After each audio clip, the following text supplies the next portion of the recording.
Shalom, shalom, Israel, shalom, class from shalom. Shalom. Shabbat shalom to the 12 tribes scattered abroad. Peace and blessings to the elect of Israel. A hearty shalom to the mighty men of the Most High who go out on the highways and byways to risk their life, to magnify the name of the Most High and seal the hopeful elect. A hearty shalom to the men that may not be out on the highways and byways as of yet, but they're working on it. They're studying, praying, fasting, being diligent, getting their households in order, getting themselves in order to ensure that them and their households may be delivered in the last days. Shalom to all of the Akwaf out there, the sincere sisters out there, married and unmarried, holding it down in the households, reverent to their husbands, being submissive, being diligent, and moving in the spirit of our righteous foremothers.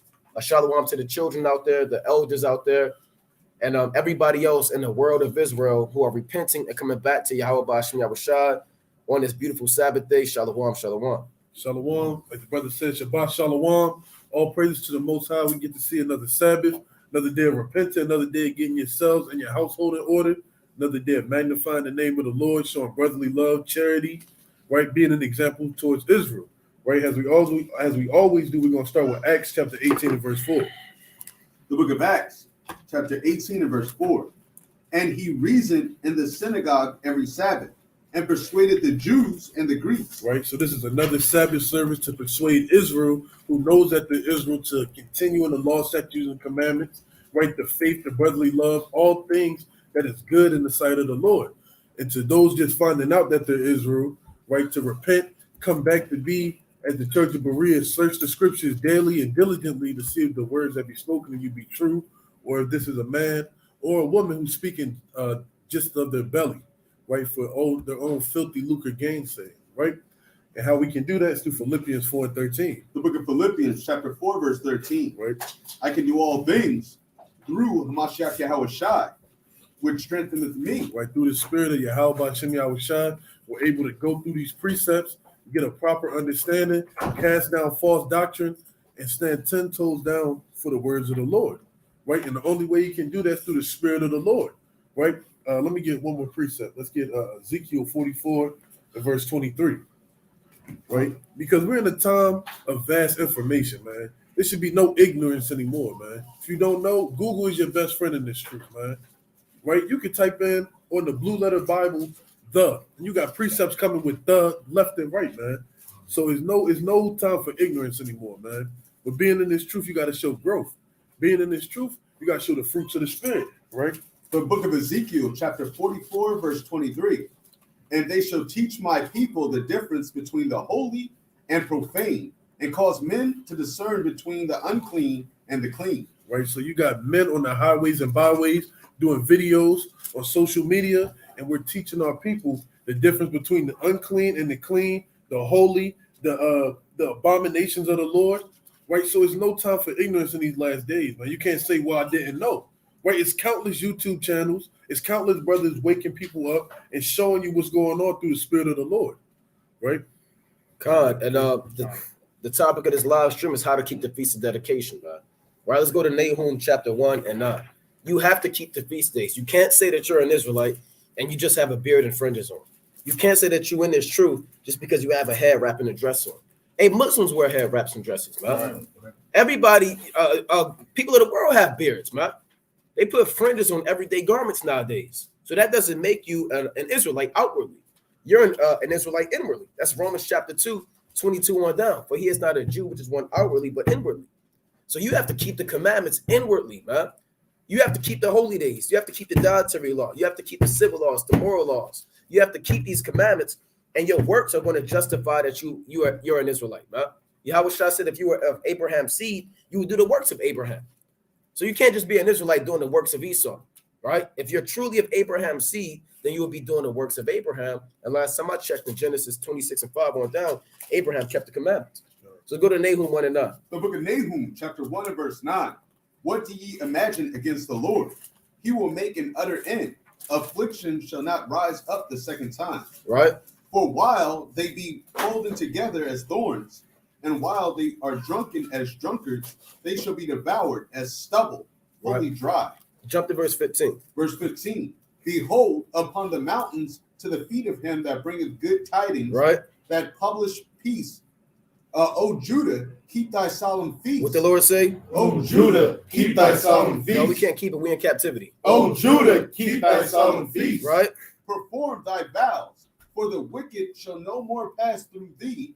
He is utterly cut off. Right? It says, "O Judah, keep thy solemn feast," because the so-called white man is going down. Right? That's in the Bible, man. And it's not just the tribe of Judah, because now you got Benjamin. Well, I don't have to keep that. It just said Judah. No, it's talking about all of Israel, man. Keeping the high holy days. O Judah, keep thy solemn feast, man. And we're going into the feast of dedication. So let's go to First Maccabees, chapter 1 and 1. Right? So this is first, let's go to John 10 and 22. Right? We're dealing with the feast of dedication, and this time the word is celebrating Thanksgiving, Christmas, you understand? Kwanzaa, like brother said. Yeah, Jake celebrating Kwanzaa. All right. Right? Thinking that that's their thing. I believe Kwanzaa was invented in the 1960s, man. Because Jake thought that would be their new thing.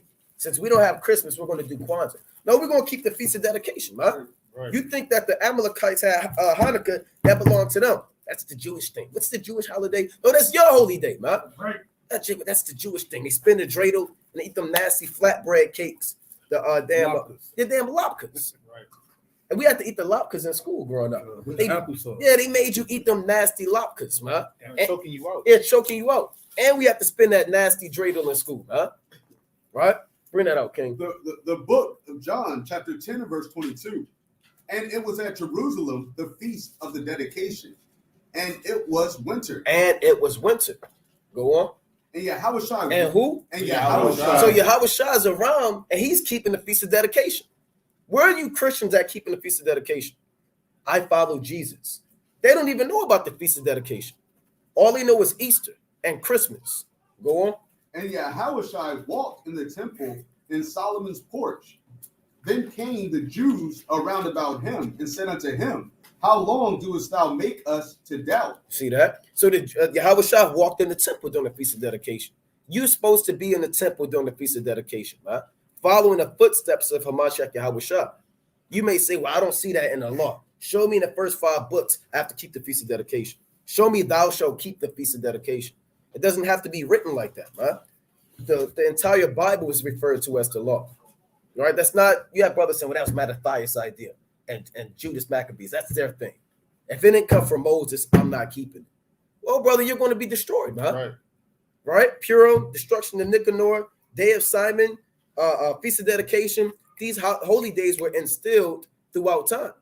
Right? So you have to keep the book of, you have to keep the Feast of Dedication. Let's go to First Maccabees 1 and 1. So that's a biblical holy day. During the wintertime, come out of Christmas, come out of Kwanzaa, throw that wicked red, black, and green flag away, man. With the ashy black fist on it, throw it away.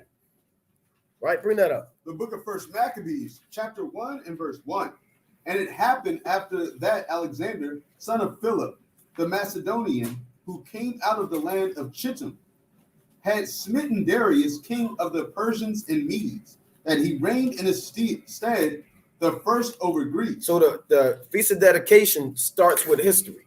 You have to know secular history in the Bible, right? You can't just think it's a book of stories. In a book, I like the story of Noah, right? I like that story. No, the Bible has history. Alexander the Great is being mentioned in the Bible.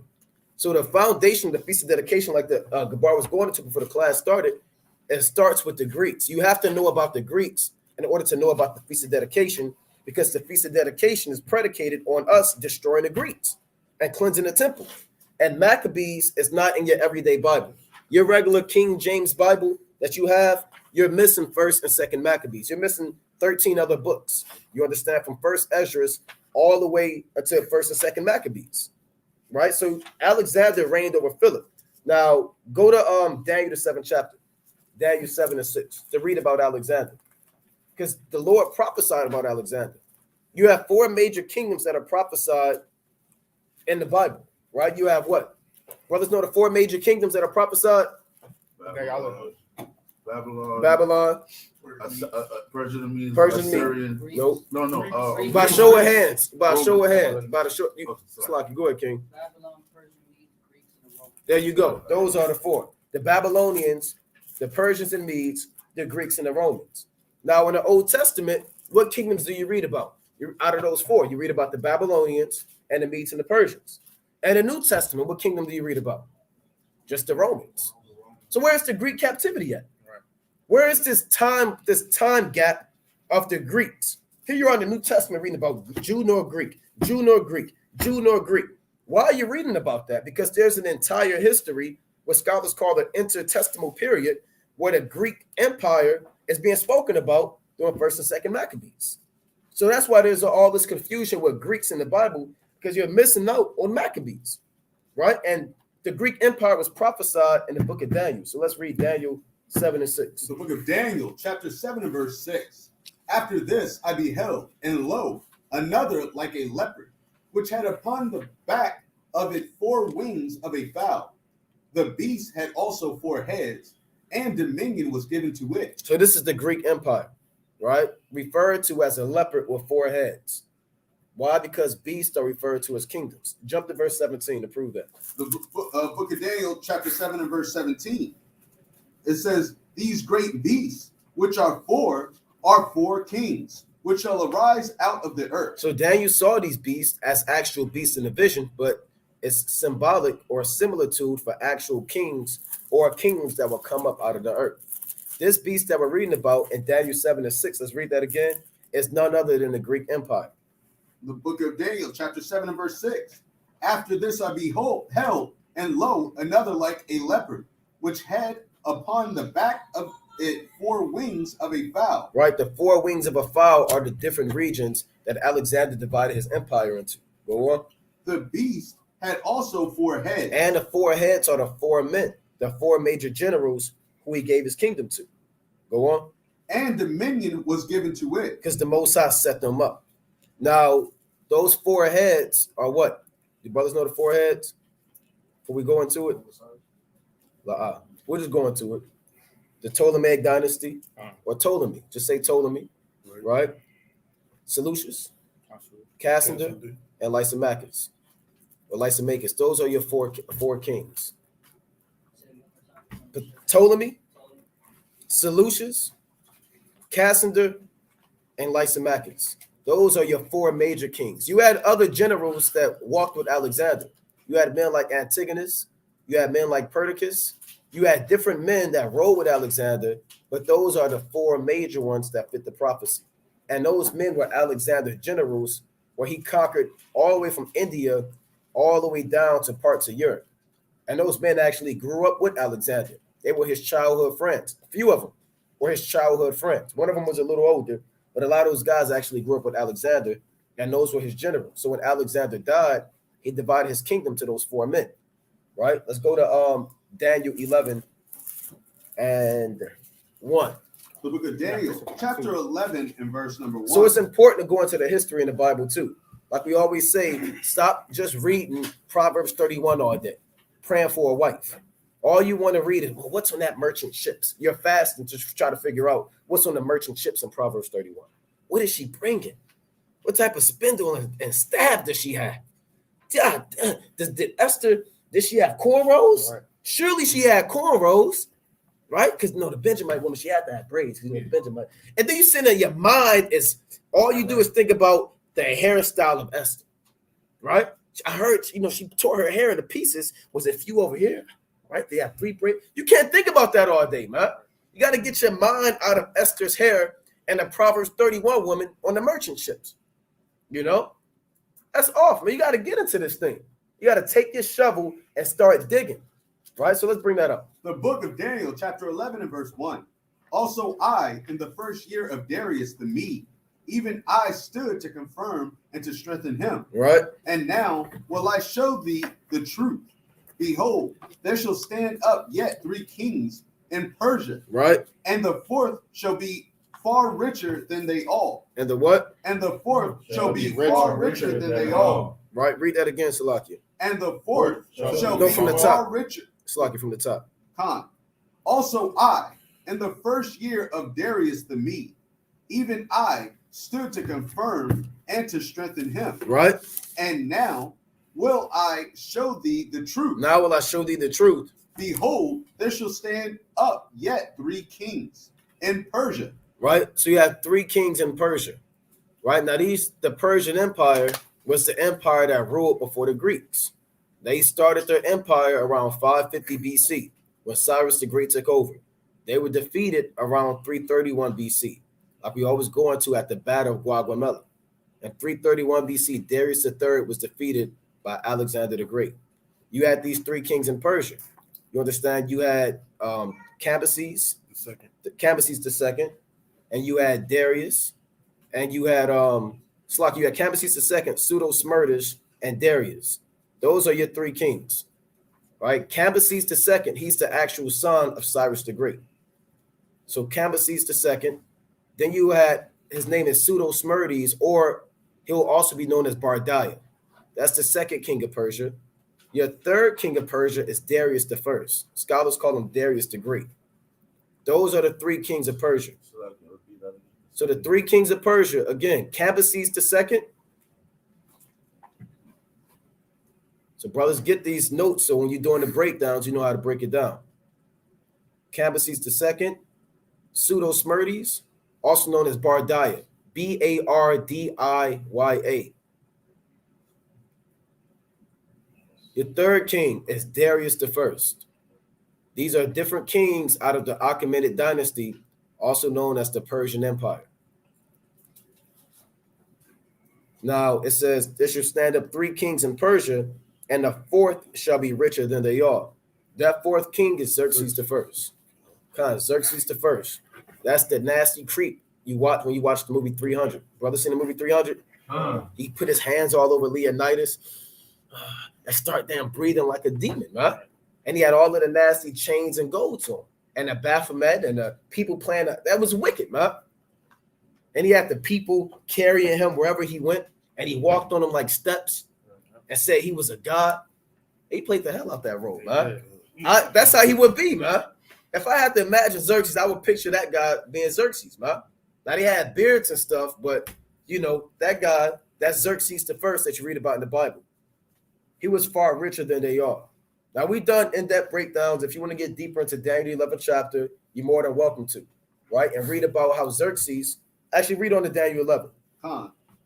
It says, picking up where I left off, Con. and by his strength, through the riches, he shall stir up all against the realm of Grecia. Yeah, so he started war against the Greeks. This is what you call the Greco-Persian wars, right? Or when the Persians invaded Greece. You had chief battles like the Battle of Marathon, right? You had the Battle of Thermopylae. All of these, because Xerxes I, his father Darius actually started war with the Greeks, with the Athenians, right? And he got defeated. And some battles he won. And then again, Xerxes I, he decided to go and take down the Athenians, take down the Spartans. And that's where the movie 300 comes in. You had two invasions of Greece by the Persians, and they can never take down the Greeks. Why? Because the Most High set up the Greeks, right? So that's what Daniel 11:1 is going to. Read on, King. It says, and a mighty king shall stand up, that shall rule the great dominion. Right, war with great dominion. This is Alexander the Great. And do according to his will. Right? And when he shall stand up, his kingdom shall be broken. Because Alexander died of AIDS or syphilis, right? You can pick one, right? And shall be divided toward the four winds of heaven. See that? Those are the four wings of a fowl that fly upon the wind. His kingdom was divided into four regions, right? Parts of Thrace, Macedonia, Asia Minor, Mesopotamia, and Northern Africa, right? And each king had a particular region. Ptolemy had Northern Africa. Seleucus had Mesopotamia and parts of Asia Minor. Thrace was occupied by Lysimachus, and Cassander had other parts of Thrace and Asia Minor. So that's how this kingdom was divided. You can look it up on the map. You can type in Alexander generals. We can actually pull it up on here. So we're going to actually pull it up on here. We're not going to talk about it. We're going to be about it. Right? So the Bible's more than just getting on the so-called white man. Right? You have to actually kind of dig into the history, man. Right? You watching the street teaching and you seeing Esau bow down, you think that's all this thing is about. You have to be well-rounded. Right? So let me pull this up. It's like it's split. Bear with me 1 second. Spell this correctly. Bear with us 1 second. All right, here we have it. Let's get a map. Let's get this map. Now, this one got Antigonus, so we don't want to deal with that one. Antigonus.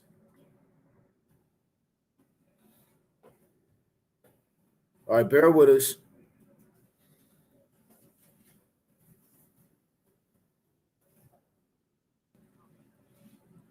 All right, we'll use this map. All right, we'll use this one. So we're going to show this on the screen so brothers can actually look at it. So if you brothers in the class, right, you can check it out too. All right, we're going to pull this up.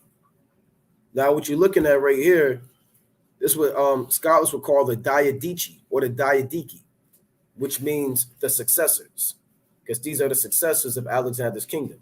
And you're looking at his kingdom being divided. Now you're looking at Antigonus, but eventually Antigonus was taken over by Seleucus. Seleucus ended up taking the land of Israel, right? That's when you read about the book of Maccabees, about his father, Antiochus III, and Antiochus Epiphanes IV taking over the land of Judea. If you're looking at what the land of Israel is, you see it's occupied by Antigonus, but in process of time, Seleucus came and took it over. Ptolemy had parts of Egypt and northern Africa.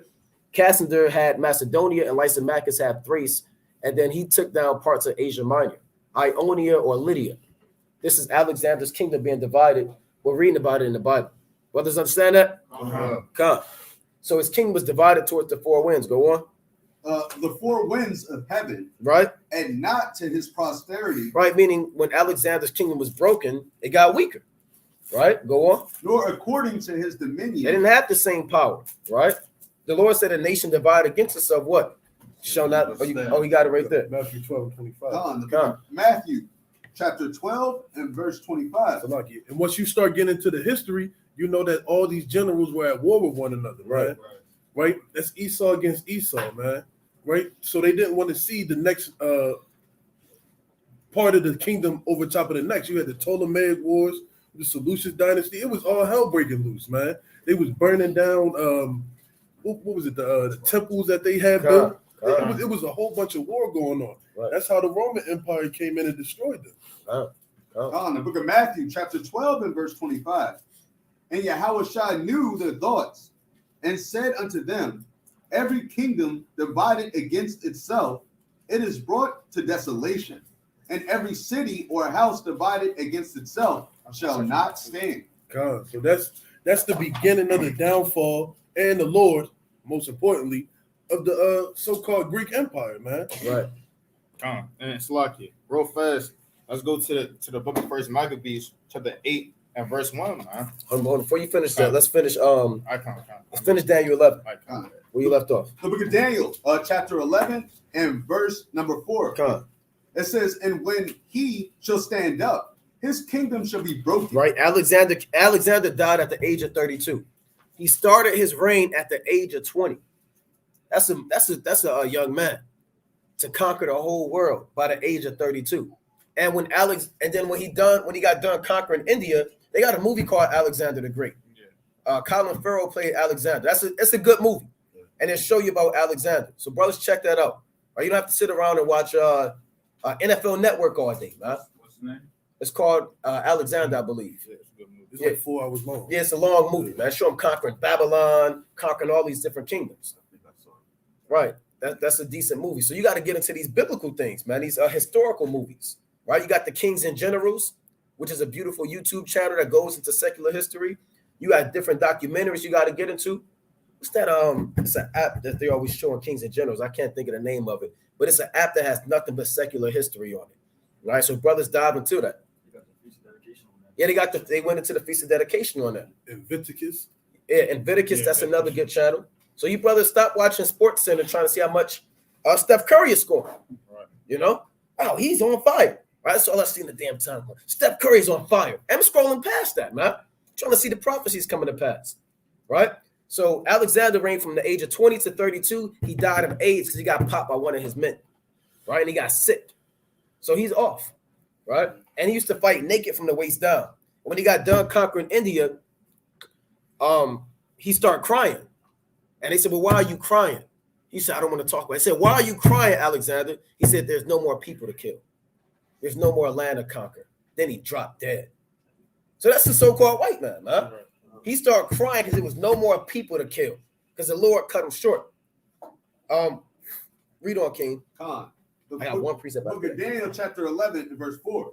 It says, and when he shall stand up, his kingdom shall be broken, and shall be divided toward the four winds of heaven, and not to his posterity, nor according to his dominion, which he ruled.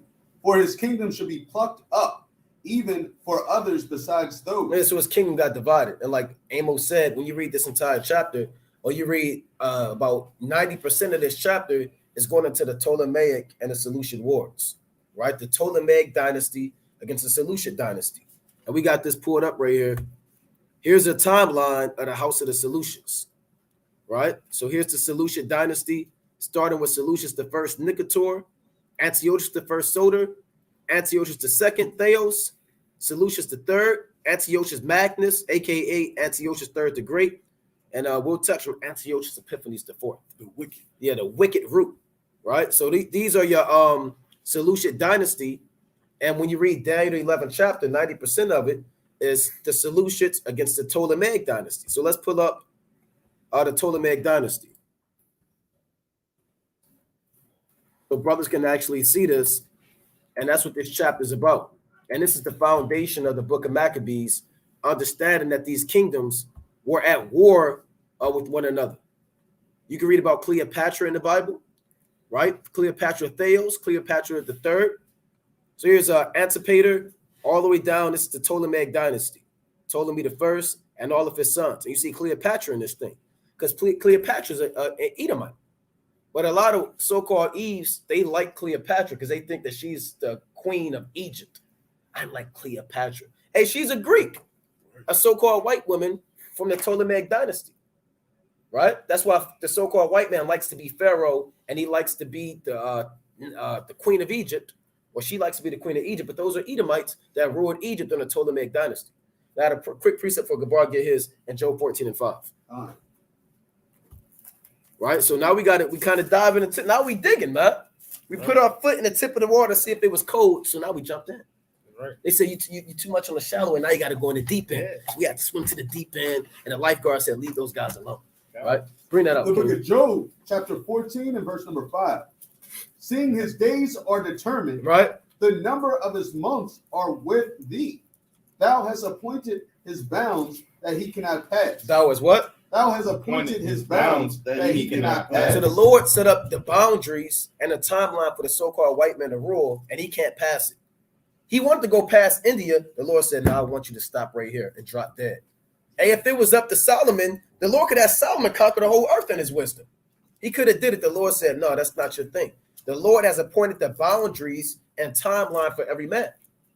It's not up to man and the Greeks to rule forever. Like Amos went into, and like Gabar is about to go into, the Romans came and took over because every kingdom is calculated to a millisecond. It's a set second for them to be destroyed. And in Revelation, the 9th chapter, there's 4 angels bound in the river Euphrates who's going to be loosed at an hour, a year. It's like a year, a month, and an hour. So there's a set time for everything. You got it, King. All right. Let's go to the book of First Maccabees, right? The 8th chapter, man. Right, to touch on the various points that the brother had brought up, man, through the Spirit. All right, so First Maccabees 8 and verse 1. Bible shot. The book of First Maccabees, chapter 8 and verse number 1. Right. And it reads, it says, now Judas, right, had heard of the fame of the Romans, right, that they were mighty and valiant men, right, and this is before, right, that the Roman Empire, right, came into power, man, and took over the Greeks. You can read a lot of the history, right, between the Persians and the Medes, right, going into the Greeks and in the Romans in the book of First and Second Maccabees. All right, read on. Of valiant men, Right. and such as would lovingly accept all, Right. that joined themselves unto them, and make league with of amity with all that came unto them, Right, go on. and that they were men of great valor. Right. It was told him also of their wars and noble acts, Of their what? of their Their wars. wars. Of their wars, man. right now we are literally reading about going through the history, right? Going through the accounts, right, of the Ptolemaic dynasty, man. Right, the solution, man. Read on. It was told him also of their wars and noble acts, which they had done amongst the Galatians, Right, and how they had conquered them and brought them under tribute. right. How they had conquered them and brought them under tribute, man. Right, so we can see and two this a very a day, man. Right, how Paul, right, and the apostles were going to these different places, such as Galatia, right? It's such as the church in Rome, right? Because you had Israelites, right, who were under the oppression, right, of the Greeks and the Romans, man, right? Like how the brother had mentioned earlier, man, right? The Gallic Wars, man, Right, you just read about. Right, literally, just prophesied it, man. Right, and we can see these things still occurring and coming to pass, man. And why we see our people be called right Jews and being called Greeks, man, right, in the so-called New Testament, right, because you have a whole secular history, right, that's missing, man, right, that you read about right here in the Apocrypha, man, in the book of First and Second Maccabees, right. Read on. It says, and what they had done in the country of Spain, right, for the winning of the mines of the silver and gold, which is there. Right, I jumped down to verse 6. Right. Verse Quick point on that, King Salaki. What the brothers going into is the wars of the Roman Republic and First Maccabees, not the Roman Empire, the Roman Republic, right, who took down Galatia, right, in modern day Turkey from the so-called Britannic or Celtic tribes. Before you had a lot of Israelites in there, you had a lot of Germanic tribes in there, right? Scattered heathen. You had a few Jakes in there, but a lot of them was heathen during that time. The Roman Republic took them down, and in 218 BC, we want to pull it up. We're not going to go too much into it, but the Romans actually took down Spain in 218 BC, right? So, brothers, you can go into the history, and it shows you that the book of Maccabees lines up directly with the truth, exactly, right? But you got it, King Salaki. Verse 6. Verse number 6. Right. How also Antiochus, the great king of Asia, right, as we just read about going through the bloodlines, man, right, of Antiochus the third. Read on. The great king of Asia that came against them in battle, right, having 120 elephants with horsemen and chariots, right, and a great army was discomfited by them. Right, read on. And how they took him alive and covenanted that he and such as reigned after him should pay a great tribute and give hostages and that which was agreed upon. Right. And the country of India, right, and Media, right, and Lydia, right, and these countries, right, were confederate and under, right, the Persian and Medo umbrella. I read on. And of the goodliest countries, right, which they took of him and gave to King Eumenes. Right, read on. Moreover, how the Grecians had determined to come and destroy them. Had what? Had determined to come and destroy them. Right. So right now we read about the history, right? How the Greeks, right, came and destroyed and overcame, right, the Persians and Medes, right? Right. It's showing, right, the change, right, of one power, right, into the next power. Right. Read on.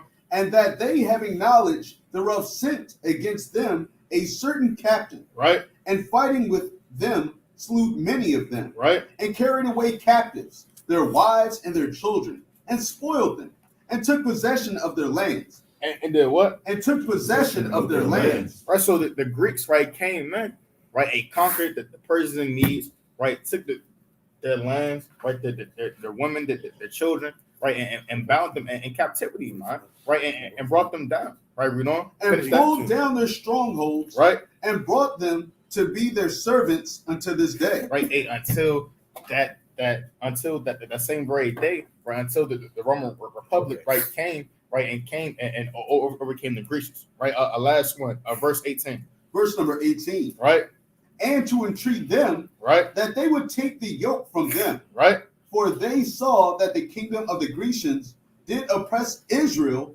with servitude. Right, and now you see the Roman Republic, right, coming in, right, right before that they become the Roman Empire, right, plotting to then take down and conquer, right, the Grecian Empire. Read on. They went therefore to Rome, Right?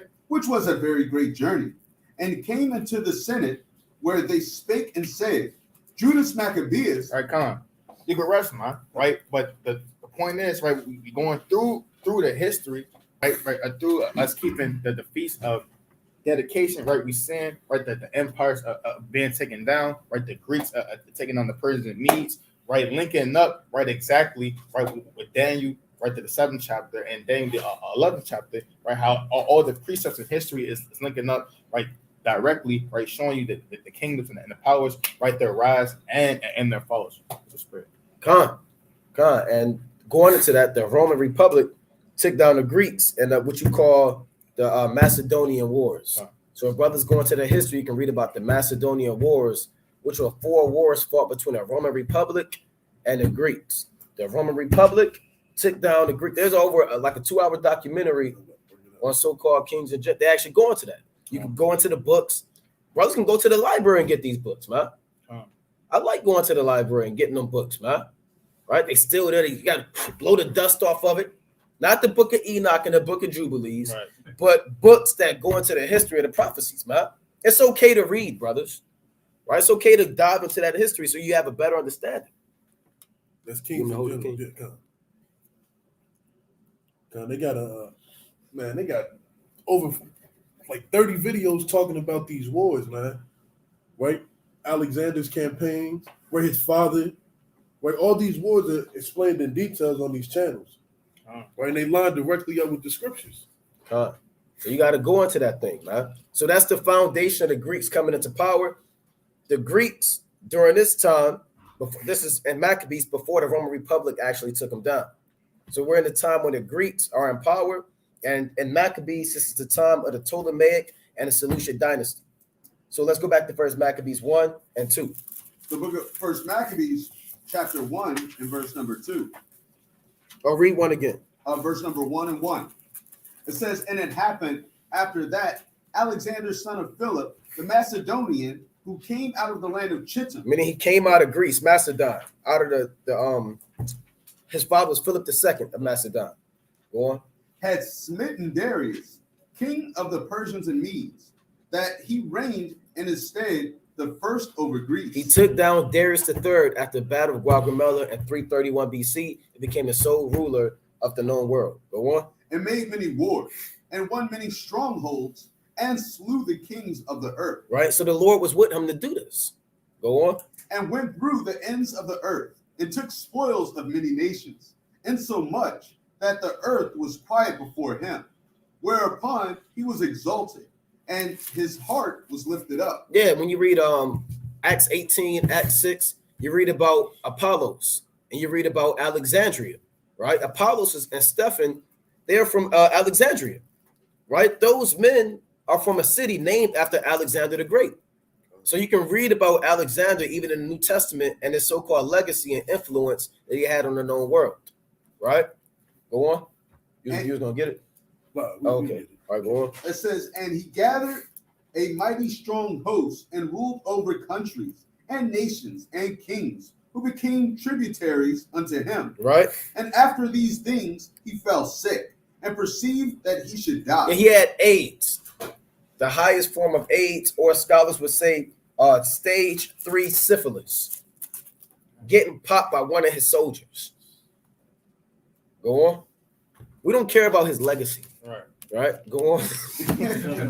But that's how he died. He did die of AIDS, or some would say syphilis. We're not making that up. Right? Raleigh got popped by whoever. You know what I'm saying? Go on. Wherefore he called his servants, such as were honorable, and had been brought up with him from his youth. See that? They were actually brought up with him. They all was learned by, I believe Alexander was learned by Aristotle. Right? Aristotle, the so-called philosopher, actually taught Alexander. So he had a lot of worldly wisdom. A lot of these generals and kings, a lot of these guys are wise in the world. You know, a lot of brothers think that they just don't know they know what's going on. These world leaders know what's going on. They don't set up just low-level people. They set up top men. So he was taught in all of the wisdom of the ancient Greeks. right? Mathematics, their concept of physics, science, poetry. Alexander knew all of these things. Go on. And parted his kingdom among them while he was yet alive. And they actually fought over his body. They got into a physical fight over who's going to take Alexander's body. We're going to take it back to Macedon. We're going to take it back to Egypt. We're going to take it to Babylon. What city are we going to bury him in? That's how the wars actually started. Go on. So Alexander reigned 12 years and then died. Right. And his servants bear rule, every one in his place. Right. And that's how Moses' body went off the face of the earth, because Israel would have started damn worshiping Moses' body. I want it with me. Bring it with me. The Lord said, take that away from the people. Man. They don't need to know where Moses' body is. They already worshiping his damn the brass and serpent. When you read 2 Kings 18, right? They're already worshiping that. So we gotta take away his body. They're worshiping his staff that he made. Go on.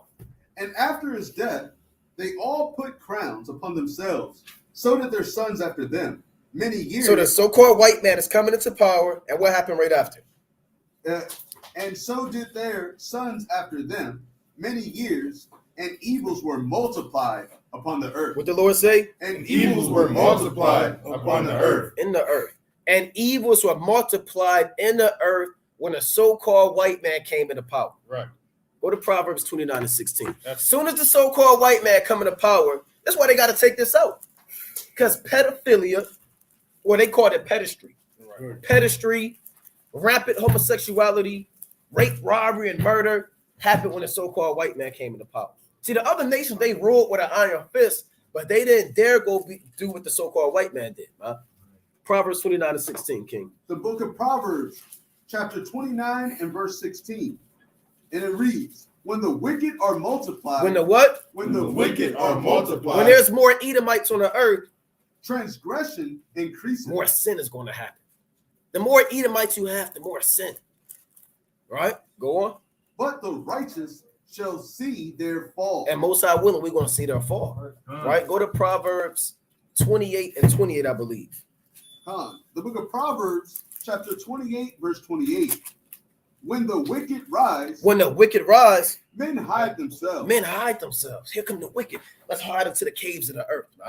Right? Let's not step outside. We might get shot by the police. I'm just standing inside and like the police think the crazy. It's the end of the month. Right? That's how it is, man. When the wicked are multiplied, when a so-called white man comes into power, men hide themselves. Go on. But when they perish, the righteous increase. When they perish, now you kind of come back out. And then you start multiplying all over again. Go to 29 and 1 in Proverbs. The book of Proverbs, chapter 29 and verse 1. He that being often reproved hardeneth his neck, right, shall suddenly be destroyed, and that without remedy. Right.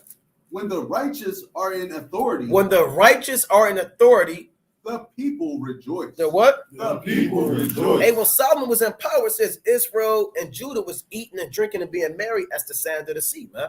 When Yahweh Shah is in power, which is the ultimate form of righteousness, guess what? We're going to rejoice, man. Right? Go on. But when the wicked beareth rule, when the wicked are in power, the people mourn. See that? You got suicide, depression, bombs, hospitals being bombed. You understand?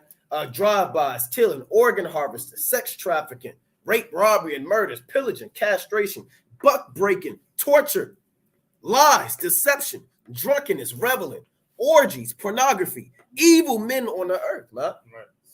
Slavery, lynching, drugs, guns, lies, trannies, homosexuality, pedophilia, bestiality. You can watch on the internet men popping beasts and nobody's going to say nothing about it. Right? Just sitting there, people getting their rocks off all night. You can marry a horse. People marry themselves. You got ecosexuals. You said what? You can marry a damn toaster. You can marry a toaster. You just married a toaster. And another man married himself and said, nah, I'm not feeling you. I'm going to get a divorce. Yeah. So he divorced himself. So this society is corrupt, man. You know, marry yourself and divorce yourself. Right? So this is what happens when a so-called white man is in power. Evils are multiplied on the earth. Now his chief evil that he did was pedestry, right? Pedestry is a fancy word for pedophilia. And we're not going to go too in depth into it, but that's what the so-called white man was into. We bring it out, King. All right, we're gonna pull it up. So like Esau say, you could damn pop the damn earth now, man. Right? It's called like economy or earth sexual something like that. Ecosexuals. Yeah, you could damn pop the damn earth. Yeah. Pop by it too. I got a precept. Yeah, you could have a tree, go to work on. Right. And if you get into this Greek captivity, man, they was doing a whole bunch of vile stuff to our people. We was talking about this last night. They were uncircumcising us, right? Causing us to perform naked activities in the so-called gymnasium. Right. Right. Let's get Job 30 and 5. The book of Job, chapter 30 and verse 5. They were driven forth from among men. They cried after them and after a thief, to dwell in the cliffs of the valleys, in caves of the earth, and in the rocks. Right, so they were already, all these other nations know how Esau get down, man. It's no secret, right?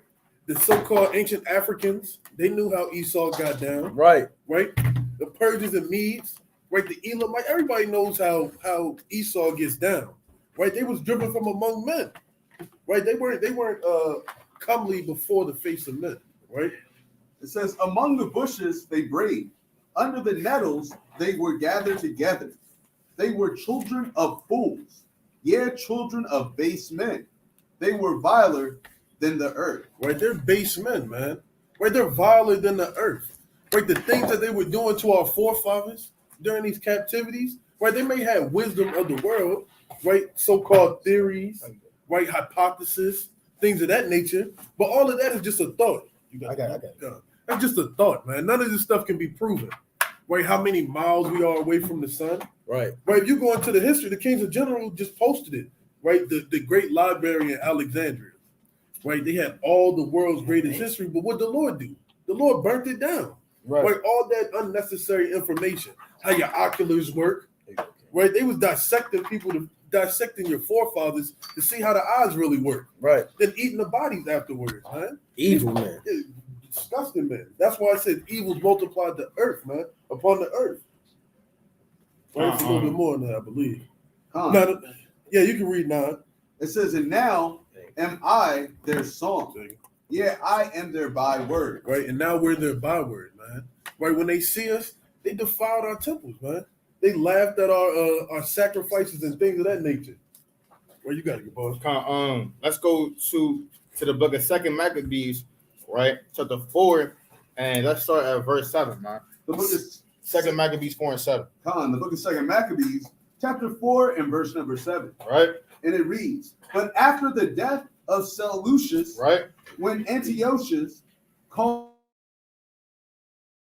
Epiphanes, right, took the kingdom, Jason, the brother of Onias, labored underhand to be high priest. Right, and that's what we're doing right now, man.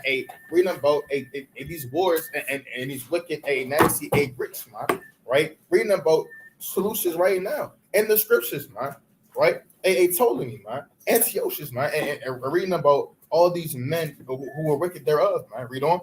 Promising unto the king by intercession 303 talents of silver, and of another revenue 80 talents. Right, read on. Besides this, he promised to assign 150 more, if he might have license to set him up a place of exercise. Right, a place of exercise, man. Right, and when you go into the word exercise, it means what? It's to work out naked, man. Right, right. That's why you have all these gyms, man. Right, where everybody is there, damn near naked. Right, right. Read on. And for the training up of youth, and of what? And for the training up of youth, right, and of the training up of youth, man. Right, because these Greeks, man. Right, they wanted to bring these little boys into the gymnasium, right, and watch them be naked, so that they can then get off on them. So, like when we was younger, we used to have to train at like basketball gyms. Right, man, you go into the locker room, man. You got old Edomites in there, butt naked, talking with their towel off. Like it's normal, man. Yeah. We used to have to cover our eyes, man. Yeah, I remember that. The old men just in there like it was normal, man. Yeah, sitting. They all getting a little pool together, yeah, or that nasty wooden sauna, and they all take their towel off and then steam out, man. Talking about we're relaxed. You want to join? No, we're not joining you, man. Right. 15 hairy dudes and a damn jacuzzi with the no clothes on, man. Tomorrow, this is we're just getting away, man. Yeah. We gotta relax after work. And you know those owls in the gym, you know, with a lot, they real small, Right, man. right. They be real up close on one another, Yep, man. yep, Right, yep. they take after their forefathers, man. Yeah. See that? Read on, King. It says, verse 9, besides this, he promised to assign 150 more, if he might have license to set him up a place of exercise. Right. And it said he made a promise, man. Right. And right now we have it pulled up right now, right on the etymology.com, man. A gymnasium, right? And now, right, from the Latin gymnasium, right, meaning a place of exercise, right, or school for gymnastics, and from the Greek gymnasium, a public place where athletic exercises are practiced, gymnastic school, and plural bodily exercises, right?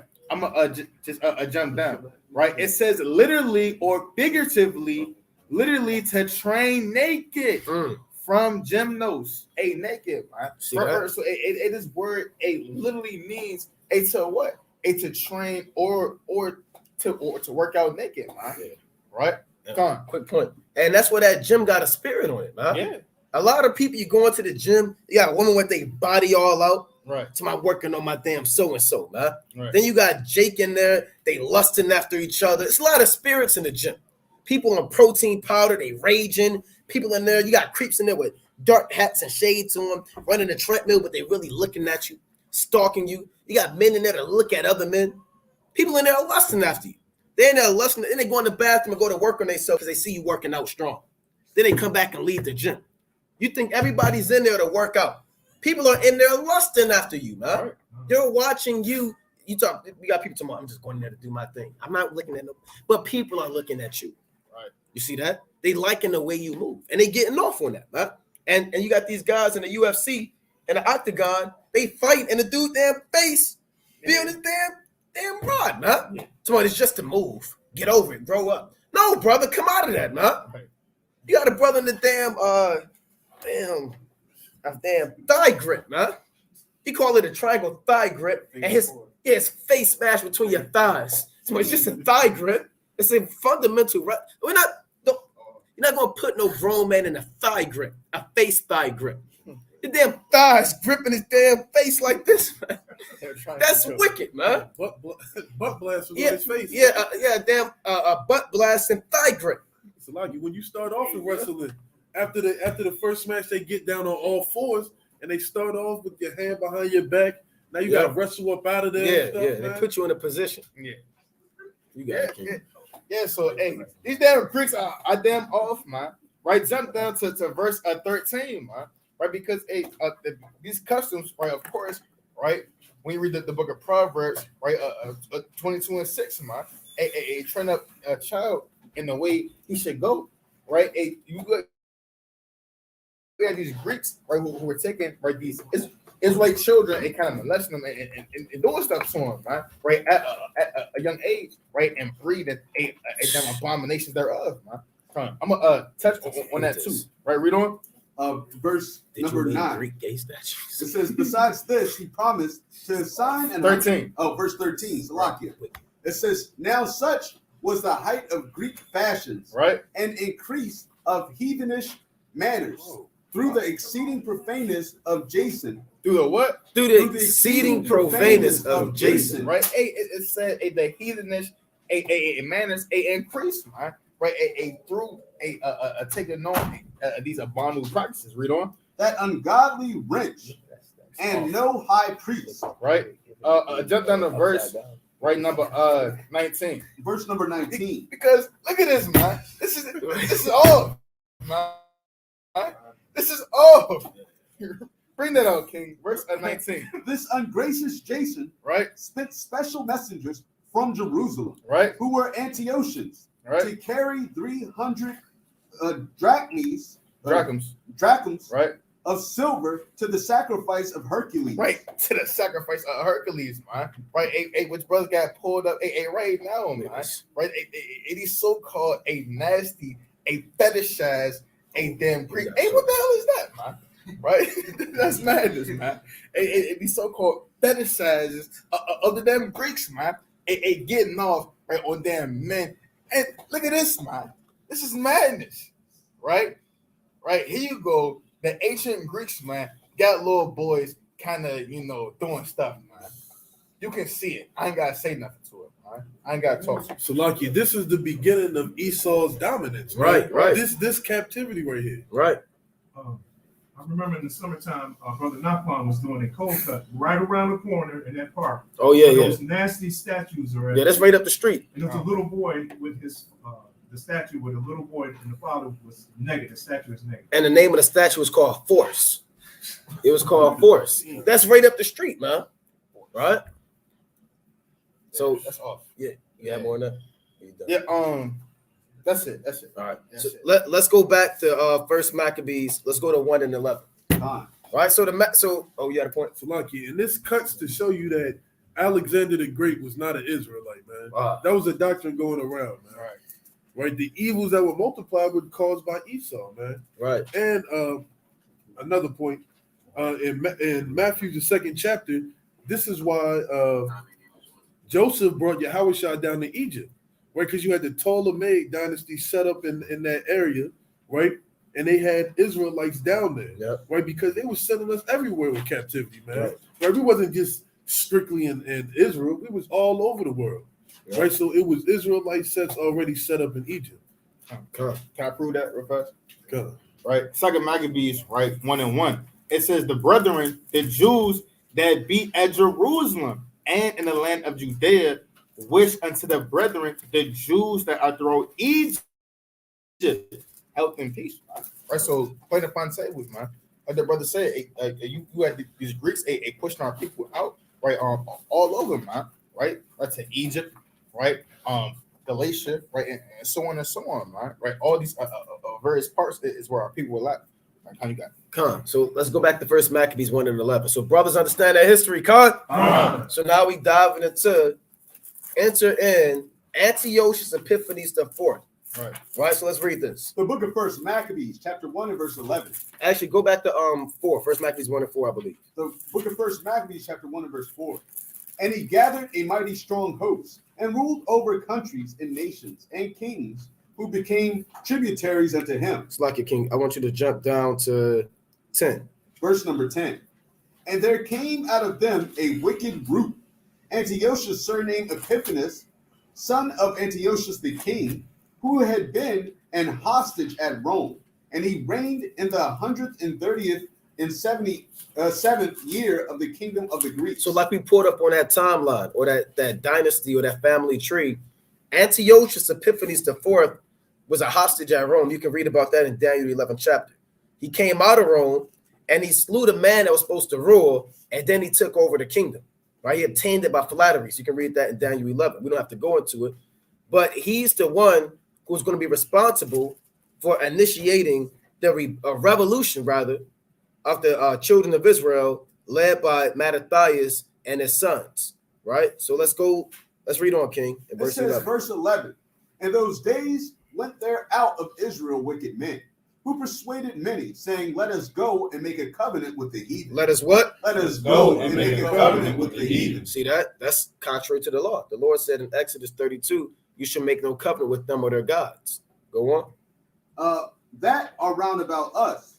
For since we departed from them, we have had much sorrow. Yeah, that sounds like Jake. Yeah. Right? That sounds like Israel. Ever since we stopped relying on the heathen, guess what? We've had much sorrow.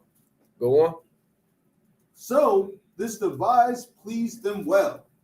Then certain of the people were so forward herein that they went to the king, who gave them license to do after the ordinances of the heathen. Just like the so-called white man, a license is a pass to have liberality in the ways of the other nations. That's what a license is. You have freedom to do certain things.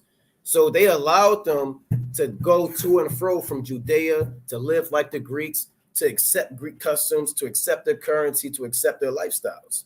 Our people have a license to do after the heathen, and we accept it. Our people accept that thing. Right? You have a license to celebrate Thanksgiving. It's not just for the Edomites. You can do that too. You can buy that turkey. Right? You can buy that cranberry sauce. And you can get that Christmas tree if you want to, man. You have a license to follow the ways of them. They don't just keep that amongst themselves. It's not like the 1906 whites only. No, now you have a license to go into all of these buildings, buy whatever you want to buy, and follow your own lust. Right? Go on. Whereupon they built a place of exercise at Jerusalem. Like the brother said, they said, we want to build a gymnasium. We want our little boys to work out naked. Take them clothes off, young Jake, and wrestle that other boy. Go on. According to the customs of the heathen. Right? And made themselves uncircumcised and forsook the holy covenant and joined themselves to the heathen and were sold to do mischief. Now jump to verse 41. Verse number 41. Moreover, King Antiochus wrote to his whole kingdom that all should be one people. That what? That all should be one people. That sounds familiar. Sounds like Babylon. Sounds like Genesis chapter 11. That sounds like America, that all should be one people, right? Liberty and justice for all. See that? Everybody were all one, right? No matter black, brown, Asian, purple, midgets, tall people, Chinese, we're all one.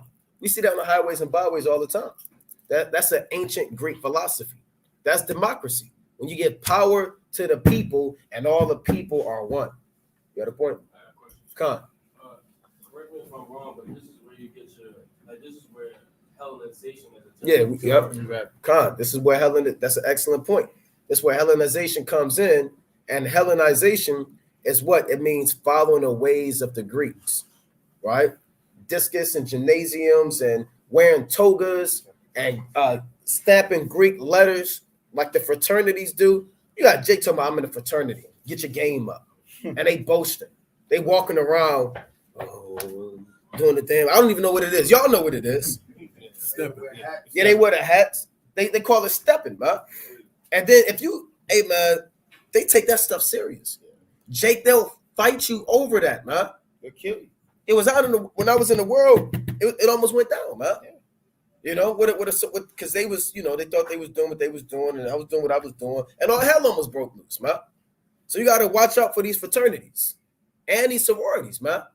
These fraternities, they popping each other, they spanking men with paddles. Yeah. Brother seen that movie Burning Sands? Yeah. He let the dude spit on his lip, man. And he had to sit there and take it. He chalked it up all phlegm. He said, I'm gonna spit on your lip. And the dude said, you know, they got to make that face too. Right. They got to sit there and they got to get behind each other, right? And walk, right? Brothers know what I'm talking about. They got to sit there and make that face, man. Right? And then they have to indulge in all manner of wickedness. And these sororities too. They gotta do all types of weird stuff that we really don't know about. You know, all that hate, they call it hazing. But it's really homosexuality. Their hazing is always rooted in homosexuality. I think some of them got to get branded too. Yeah, they got to get branded.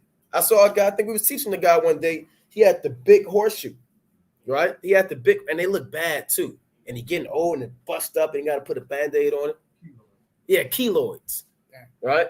You have something, King? God, to show the Hellenistic in Acts the 6th chapter, right? This is what they call the trial of Stephen, God. right? The book of Acts, chapter 6 and verse 6. You started 7. Verse 7. And the word of God increased, and the number of the disciples multiplied in Jerusalem greatly. And a great company of the priests were obedient to the faith. Right. And Stephen, full of faith and power, did great wonders and miracles among the people. Right. Then there arose certain of the synagogue, which is called the synagogue of the Libertines, and Cyrentines, and Alexandrians, and of them of Cilicia, and of Asia, disputing with Stephen. Right. So this was a huge controversy of men who had understanding, but they still were walking in the ways of ancient Rome and ancient Greece, right? Calling themselves after certain areas that they reside in. Like we say, we're Baltimoreans, Right. Detroitians. They're Americans, man. Right. It's the same thing that was going on in there. But the spirit of the Lord was increasing more and more and more. Right? You can read in the first chapter, man. They had the Grecian women, the widows, they was mad because they couldn't do more work. Right? They So kind of was getting neglected. right, they're getting neglected. Right, to show the Hellenistic points that the brother Mathanica that was asking about. Right, that's the beginning of Hellenization right there. With Antiochus the wicked, man. And just to let me back, of what the brother said about Acts 6:1, right? That's why you also I gotta go into the history, right, and the etymology, right? Because when it says of the Grecians against the Hebrews because their widows were neglected, it's not talking about what now that the Lord he got Edomites, right, coming inside the temple, right? When you go into it's a Greek word, specifically for Grecians, right? It's Hellenistes, right? Which specifically is going into Greek speaking Jews, man. Right? So these were Israelites who knew they were Israel, but they spoke Greek, man. Right? Why? Because you had a lot of our people still had hatred that a lot of Israelites were coming back into the fold, right? From the four corners of the earth and learning who they are again. Right. You got some? Yeah, and I wanted to make a quick point in Acts 6:1. Can we read that again, Baba The Gashar? book of Acts chapter 6 and verse 1. And in those days, when the number of the disciples was multiplied, there arose a murmuring of the Grecians against the Hebrews because their widows were neglected in the daily ministration. Then, Okay, jump to 8. verse number 8. And Stephen, full of faith. And Salakia, real quick, in 6:1, they were neglected because it was a prejudice going on. The Jews said, well, look, you speak Greek, you don't speak the holy tongue, get in the back of the line. Because they set up a table, for lack of better terms. These widows that didn't have husbands, the apostles was taking care of them, right? So they had food, they had clothes, they had water, and all of the things that you would do on a modern day food drive or something like that. And let's say a lot of sisters in the truth wanted to receive this, the widows, and they start speaking English, like in the back of the line. Then the ones that speak Hebrew say, Shalom, so and so. Oh, you say, all right, sister, all right, come up here. And they didn't like that, man. The women that spoke the Greek language as their main language, they started getting neglected.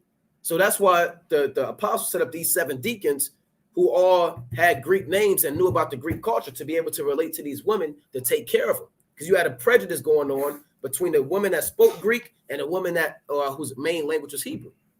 Hey, there's a famous saying of the Hebrews at that time. They said, I'd rather die than speak the Greek tongue. That's why in Acts 22, when Paul spoke Hebrew, all the people kept silence. Because that was the language, or that is the language of the heavens. Now, I wanted to make a 6 and 8. Baba Gashar. The book of Acts chapter 6 and verse 8. And Stephen, full of faith and power, did great wonders and miracles among the people. Right. Then there arose certain of the synagogue, which is called the synagogue of the Libertines. Yeah, I want to make a quick point. When you look up the synagogue of the Libertines, what's the root word of the Libertines? Oh, Libertines.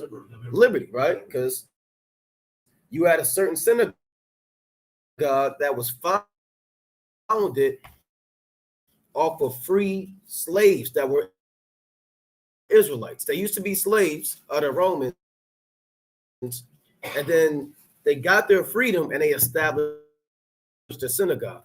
So sometimes in the Bible you read about neither bond nor free. You see that in Galatians. Greek nor Jew, bond nor free. You can go to Acts chapter 6 and 8 and speak about those who are free. Those are the Church of the Libertines. They can believe in Yahweh Shah and be delivered too. You had men in bondage like Onesimus. And in Acts 20, was Acts 25, the centurion said, with a great lump of sum, I obtained my freedom. And Paul said, but I was free born.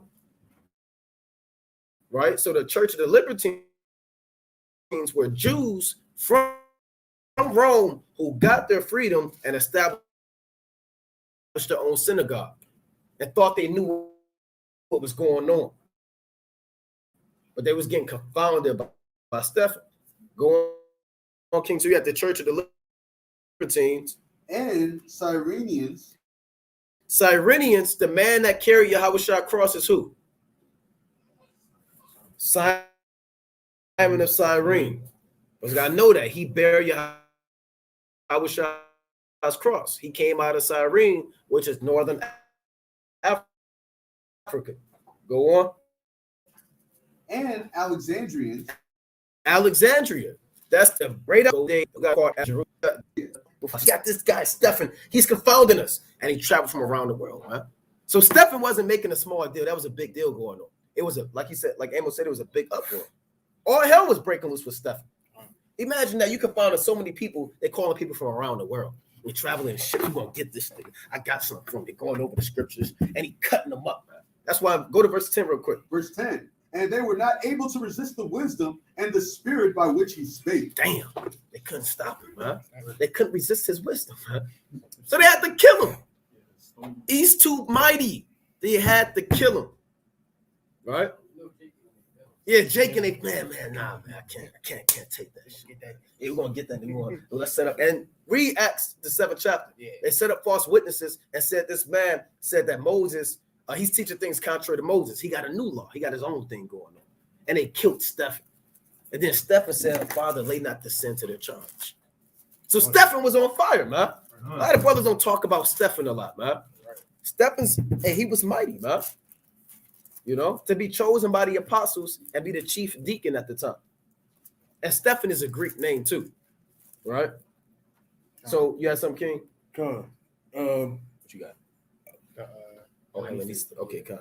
You can bring that out. I was gonna go to Jason about Israel being in their feelings. All right, so real fast, the Greek word G1675, Hellenistes. All right, try to get in that. Hellenistes. All right, I'm going to go to it. It reads, it says a Hellenist or Greek-speaking Jew. It says, right, in the outline of biblical usage, it says a Hellenist. It says used in the New Testament of Jews born in foreign lands and speaking Greek. Right, so come, man. Right, we got the history for you. Right, we got the history. We got the etymology, timelines, dates. Maps. We got the books, man. We got the maps, man. A going into everything, a proving you and giving you exhortation, man, to keep the feast of dedication, man. Right, a very important time, man. Right, of Israel, us reclaim our temple, reclaim our heritage, man. Right, and of course, a cutting down Esau, the so-called white man. Yes, I was gonna show Jake getting their feelings when they start when they see other Jake getting up, right, and rising up and getting a name for themselves. We was gonna go to 2 Maccabees 4. You can start at verse 7. The book of 2 Maccabees, chapter 4, verse 7. Right, this Maccabees, this is probably one of the most mightiest books in the scripture, man. Right, it hits on so many points of history. So much goes on in Maccabees, man. They had to take this out the Bible, man. Imagine if they was reading this in the 1700s, man. Esau wouldn't even be around no more, man. Jacob be so compelled to fight back, right? It wouldn't just be one Nat Turner that we talking about. It'd be millions on top of millions, man. If you don't read this and get in the spirit, like, man, I can't wait till I can do this to the heathen. Then you might not be in the truth, man. It says, but after the death of Seleucus, when Antiochus called Epiphanes took the kingdom, Jason, the brother of Onias, labored underhand to be high priest, right, promising unto the king by intercession 360 talents of silver. So he tried to buy his way into the priesthood, man. Right. That's a wicked thing to do, man. Right? You gotta truly be blameless to be a priest, man. Right? You gotta understand how you light the incense, how you sacrifice. But this wicked man, he wanted to buy the priesthood, right? And of another revenue, 80 talents. Besides this, he promised to assign 150 more, if he might have license to set him up a place for exercise. Look, he's like, look, I want to be the priest. I'm gonna break you off. The striking of hands, right? The striking of hands. He's like, look, I just want to set up a place of exercise, man. damn nigga. Let me see my countrymen work out naked like how y'all do. right? And that's you can finish that off, and we're gonna jump to verse 13. Con. And for the training up of youth in the fashions of the heathen, and to write them of Jerusalem by the name of Antiochians. Right, so he went to the top of the top, said, "Look, we're gonna write this letter out, write unrighteous decrees, so that our forefathers to do the same thing that they doing." A quick point. Read that part again. Just make a quick point. Con. It says, verse 9.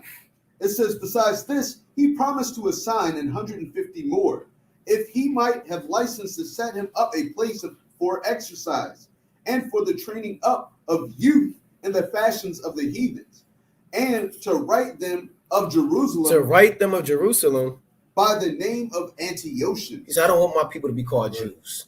I love the so-called white man so much. I love this man. He's all I have. I don't want my people to be called Jews. Let's call them Antiochians.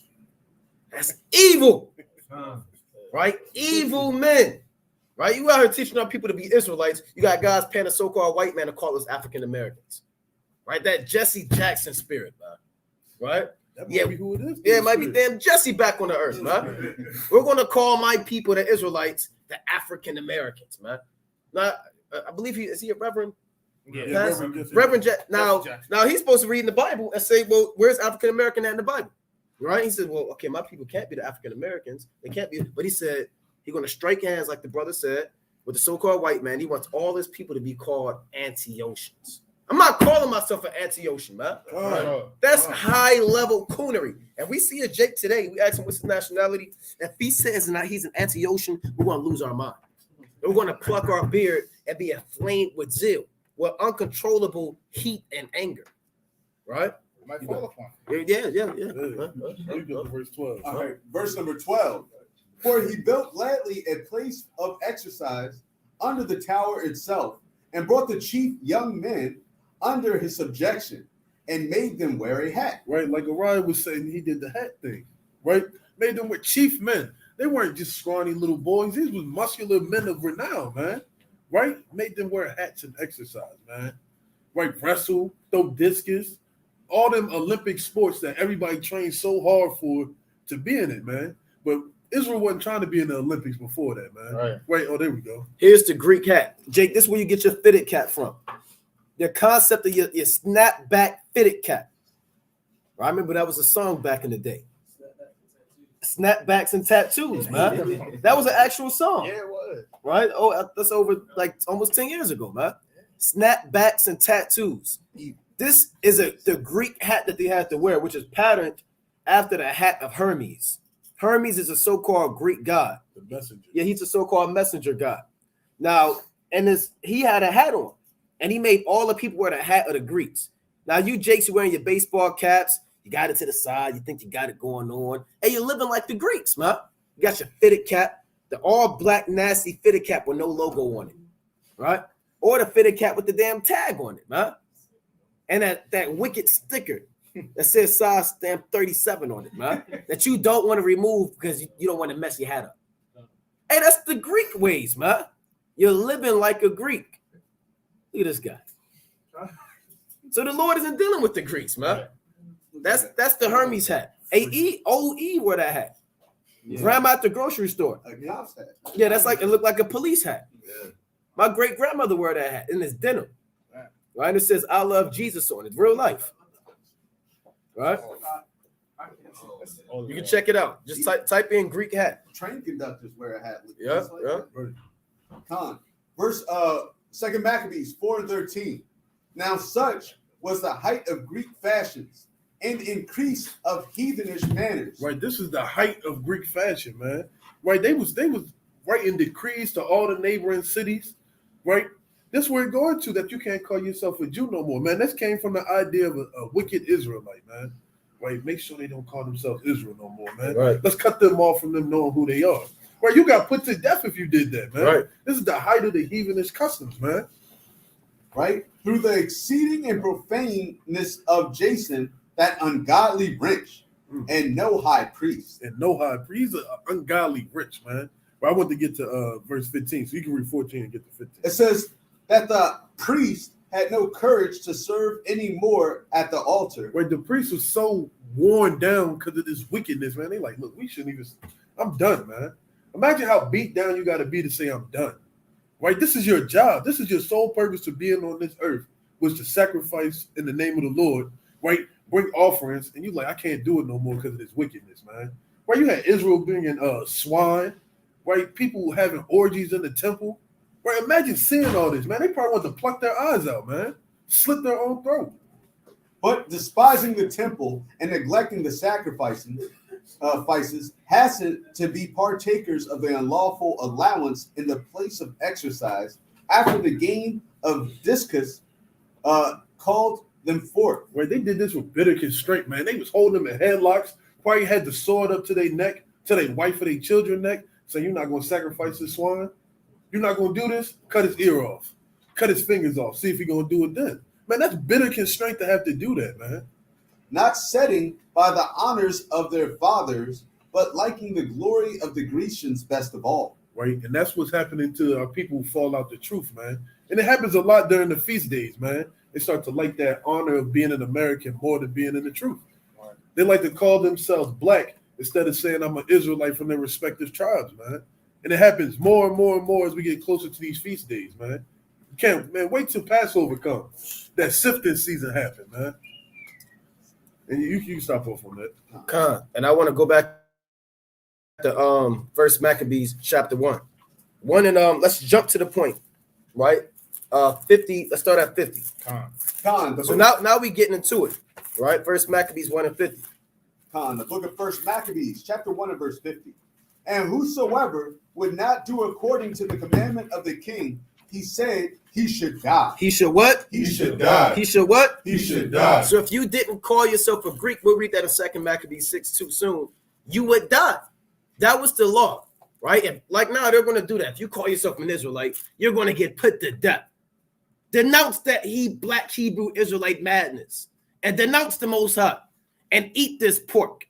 If you don't do that, you're going to die, man. Now, a lot of brothers, they're going to get weak. Well, it's really not that bad. I mean, I am of the grace. I mean, the Most High did say that all foods are lawful. I mean, I guess, hey, that brother's going to be destroyed, man. Right? And we're not going to, time will fail us to go into all the Maccabees. Right. Read in 2 Maccabees 6 with the 7 brothers in 2 Maccabees 7. Our forefathers were willing to die rather than eat pork. Let's read on. And the same manner wrote he to his whole kingdom and appointed overseers over all the people, commanding the cities of Judah to sacrifice city by city. You're like, nah, the so-called white man, he shuts down city by city and makes you get the poison, right? From city to city to city to make you go to hell off. And that's what happened back then. Every city, he would send these different men, shut the city down until they offered what? Swine's flesh upon the altar. Go on. It's the same thing. You have to look at the Feast of Dedication in Maccabees, and it's going to come back on the earth all over again, right? Instead of us having a revolution, Yahweh Shah is going to deliver us, right? Go on. But the concept of the so-called white man making you bow down to his gods, you fleeing into the wilderness, the abomination of desolation, all these things are going to manifest themselves on the earth, this time sevenfold. Go on. Verse 52. Then many of the people were gathered unto them, so wit, everyone that forsook the law, and so they committed evils in the land, and drove the Israelites into secret places, even wheresoever they could flee for succor. Succor meaning help. Our people had to flee. You have to leave your house, right? You have to leave your dwelling place and flee into the wilderness because they were going house to house to house and making you bow down to the Greek gods and eat pork. Making you, these days are coming back on the earth. Right? Hold that real quick. Go to 2nd Ezra, chapter 16, and I believe I want 69. Right? 2nd Ezra, chapter 16, and start at 68. The book of 2nd Ezra, chapter 16, verse 68. For behold, the burning wrath of a great multitude is kindled over you. Right? That's the so-called white man. His burning wrath. Right now, he's in the office thinking about how to destroy the Israelites in Baltimore City. They have your name on the bulletin board. Every major city, you know how they sit back drinking damn coffee and baby blood, and they got Amos' name next to it. Then they got the thumbtacks and the lines, and it's connected to a riot. It is connected to this brother. The brothers know what I'm talking about. Mhm. That FBI spirit. And he's sitting back. How do we take these guys down? And he have all of the men who haven't sold out yet, right?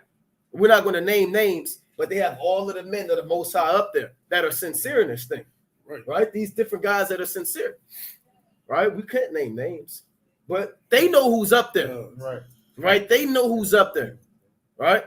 More than likely, y'all brothers might be up there, man. It's called organizational chart. See that? I mean, No, I'm just talking. I'm just saying. I'm just saying. Hold on. All right, hey man, but it's called an organizational chart. I know, yeah, but just messing with. See, it's called the organizational chart, man. I didn't know that, right? So they had an organizational chart with all of the people linked up on there, man. Right? So let's read on, King, at First It Maccabees. says, "For behold, the burning wrath of the great multitude is kindled over you, Right? and they shall take away certain of you, Now they're gonna ask you. and they shall take away certain of you." Hey, like they did Yahweh Shai, man. They gonna kick down your door in the middle of the night, 3 a.m., and take you away. Throw a black bag over your face, throw you in the back of a van, and say it is what it is. Kind of smote you, beat you up in the head, and you're gonna be calling upon the name of the Lord. They're gonna say, "Shut the hell up! We don't want to hear that." They're gonna be like madman. They're gonna hit you in the mouth with a rifle. You're gonna be kind of knocked out. You're gonna wake up. You're gonna be in a damn FEMA camp. It's gonna be dark. You're gonna be looking around, and it is what it is, right? And that's how it's gonna be. Go on "And feed you, being idle with things offered unto idols." and do what? And feed you, being idle with things offered unto idols. And feed you being idle. That doesn't mean lazy idle. That idle means what? Constrained, against your will, right? Hemmed up, handcuffed, damn zip tie. Feed you being idle and against your will with things offered unto idols.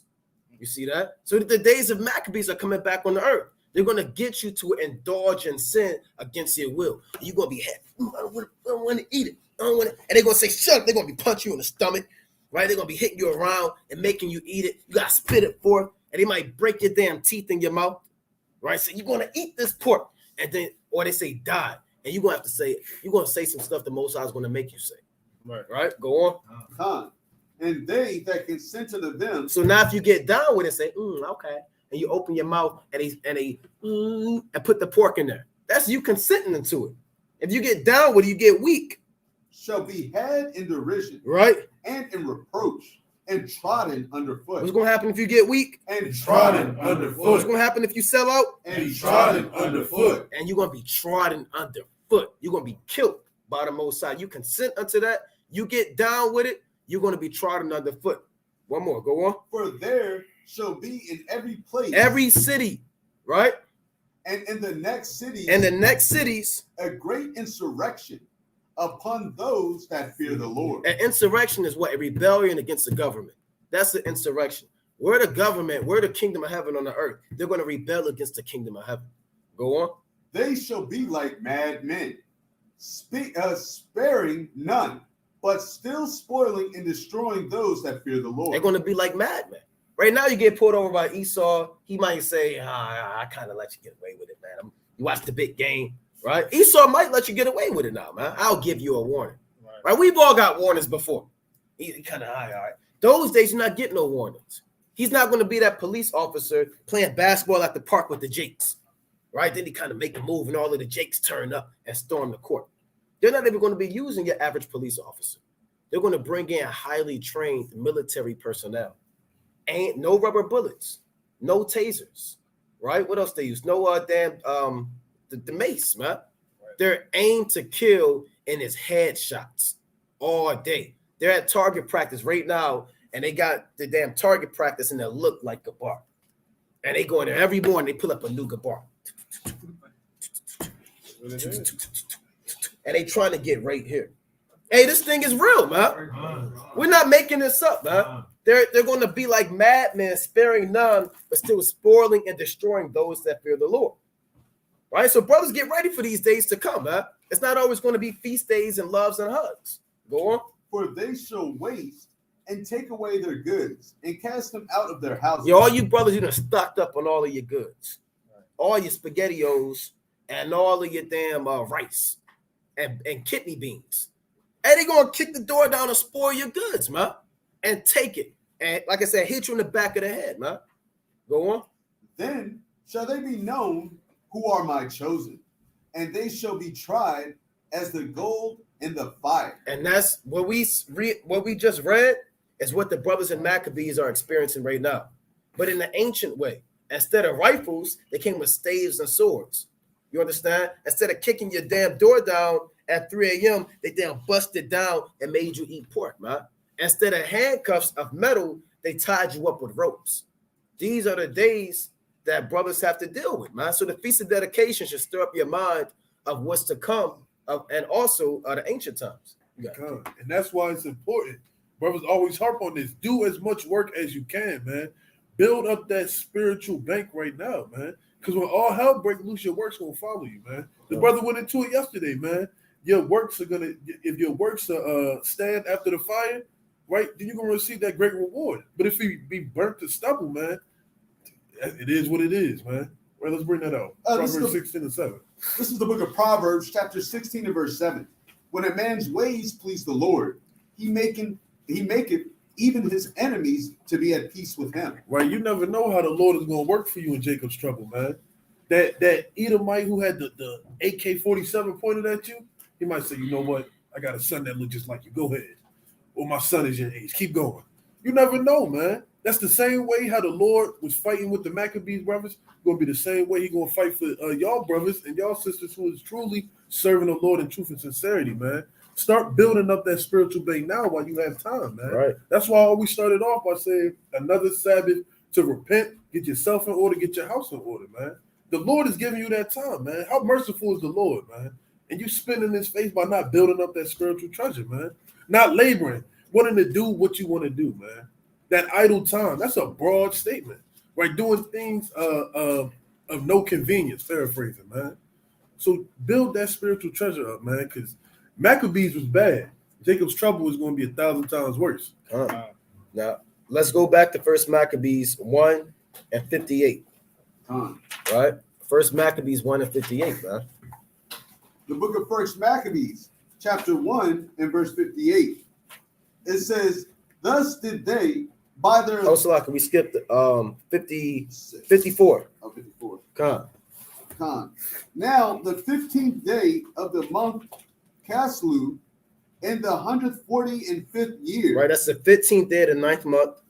They set up the abomination of desolation. They did what? They set up the abomination of desolation upon the altar, and builded idol altars throughout the city of Judah on every side. They had a physical temple with a physical altar, and they set up the abomination of desolation. They began to offer pork and swine's flesh with blood upon the altar of God to abominate the Most High, right? Because the Most High smells it as a sweet savor. They want the Most High to smell pork. They want the Lord to vomit. They want to antagonize, provoke the Most High. That's evil, man. Yeah, that's your God. He gonna taste this pork. So they want the Most High to eat pork, huh? If it was up to the Edomites, they'll feed the living God, the highest, the Most High God, the creator of heaven and earth, the high and lofty one. They would feed him pork if he could, man. And they're trying to build the Tower of Babel to go up there and fight against him, man. Try to do a surprise attack. So these heathen, they got to go into slavery. Right. They have, I mean, what else are you going to do with them? Right? Now, I want to read on, King. Con. And burnt incense at the doors of their houses and in the streets. Right? And when they had rent in pieces. And when they rent in pieces, meaning tore it up. The books of the law, which they found, they burnt them with fire. They burnt. And these days are coming back on the earth. Bibles are already banned in over 50 countries. You see that? Freedom of speech is being diminished. Now you have hate speech. Right now you have hate speech, and you can't even say certain things. Right. The confiscation of books is not a new thing. Hitler did that. He confiscated books. Other kingdoms did that. They confiscated books. They're going to confiscate the Bible. You understand? And if you get found with the Bible, you're going to get put to death, man. So a lot of brothers, you better get it now. You better read while you can. I don't want to read. You're going to be in Jacob's trouble. What was that precept? Call upon who? Was that Moses or the Lord? I don't know. I think it was Abraham. Then you get shot and destroyed. Right. You don't want to be that guy, man. Right? All hell breaking loose. And then you try to remember the precept did the Lord say he's going to be in the desert in a secret place? What desert was it? What secret place was it? I think it was Alabama. So you're on your way to Alabama to find the Lord, man.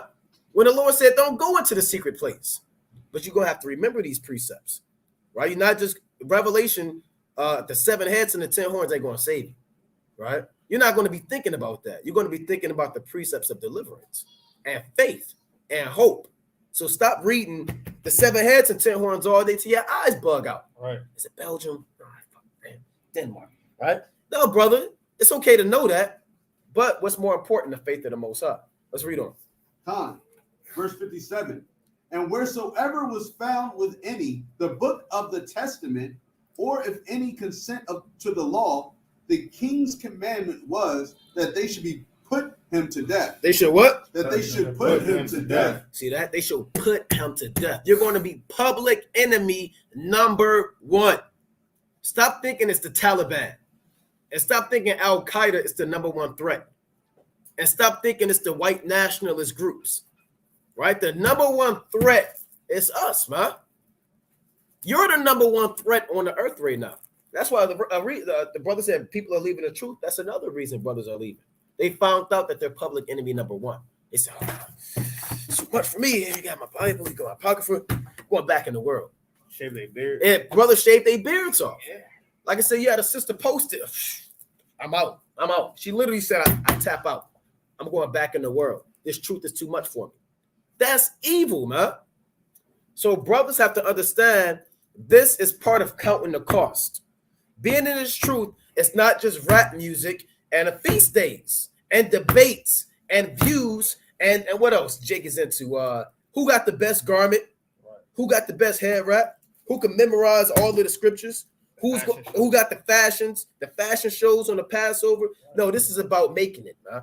And it's about faith, and it's about hope, and it's about endurance, man. That's what this thing is about. Because like the brother said, when all hell break loose, hey, look, you ain't trying to stock up these brownie points with the Most High. Now it's a chance to get on the Lord's good side. You got to get that favor. Because when the Lord hit that hammer, you're going to be caught out there. You got to deal with it. There's one more on that. Go on. Thus did they, by their authority, unto the Israelites every month, to as many as were found in the cities. Right, now, real quick, go to 1 Maccabees 2:27. The book of 1 Maccabees, chapter 2, and verse number 27. We summoned it up for you. So they made everybody go off. Now Mattathias, he's about to show you something. And Mattathias cried throughout the city with a loud voice, saying, whosoever is zealous of the law and maintaineth the covenant, let him follow me. He said, we're not selling them. Go on. So he and his sons fled into the mountains and left all that ever they had in the city. So they left everything in the city. You're going to have to flee into the mountains. You're going to have to flee into desolate places. That's Matthew chapter 24, 15 on down. They had to do that in 70 AD. They had to do it in the time of the Maccabees. Stop thinking it's not going to happen all over again. The days of the Maccabees and the abomination of desolation is going to happen again. So you're not going to just be in your house by the fireplace, warming your hands in Jacob's trouble. Huh? Otherwise, Yahweh Shah would have said, pray that your flight be not in the winter. What kind of flight? It's not talking about Southwest Airlines. It's not talking about United. That flight is you on a go. You on a run. You a pilgrim on the earth. Like the days of Book of Eli, the days of I Am Legend. Brothers got to watch that movie, The Road. It's called The Road. Like the road, R-O-A-D. It's going to be like that, man. So these apocalyptic, there's another movie called, I believe this is how it ends. This not the comedy, it's another one with Forrest Whitaker. And you remember the son, they have to drive to California to find a woman. How it is. Yeah, How it ends. Yeah, The water, how it ends. That's another thing. It was robbing people. Yeah. All hell was breaking loose. Right now, boy, Like King at the Slap. end of that movie, it was a nuclear bomb that killed everybody. Yeah. Now we're going to pull up Mattathias and his sons. Right? So let's show brothers what Matt Slakia is this showing. Okay, Mattathias and his sons. Bear with me. This is what you call the Hasmonean dynasty. You have Mattathias, you have his sons, John, Simon Maccabeus, Salakia, Judas Maccabeus, Eleazar, and Jonathan. But the main ones you read about in the Bible are who? Judas, Simon, and Jonathan.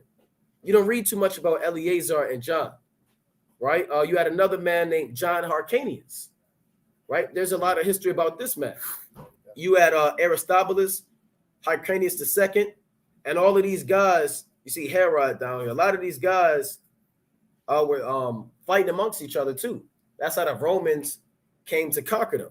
Pompey came and captured Jerusalem in 65 BC because Aristobulus and Hyrcanus, they was all fighting against each other.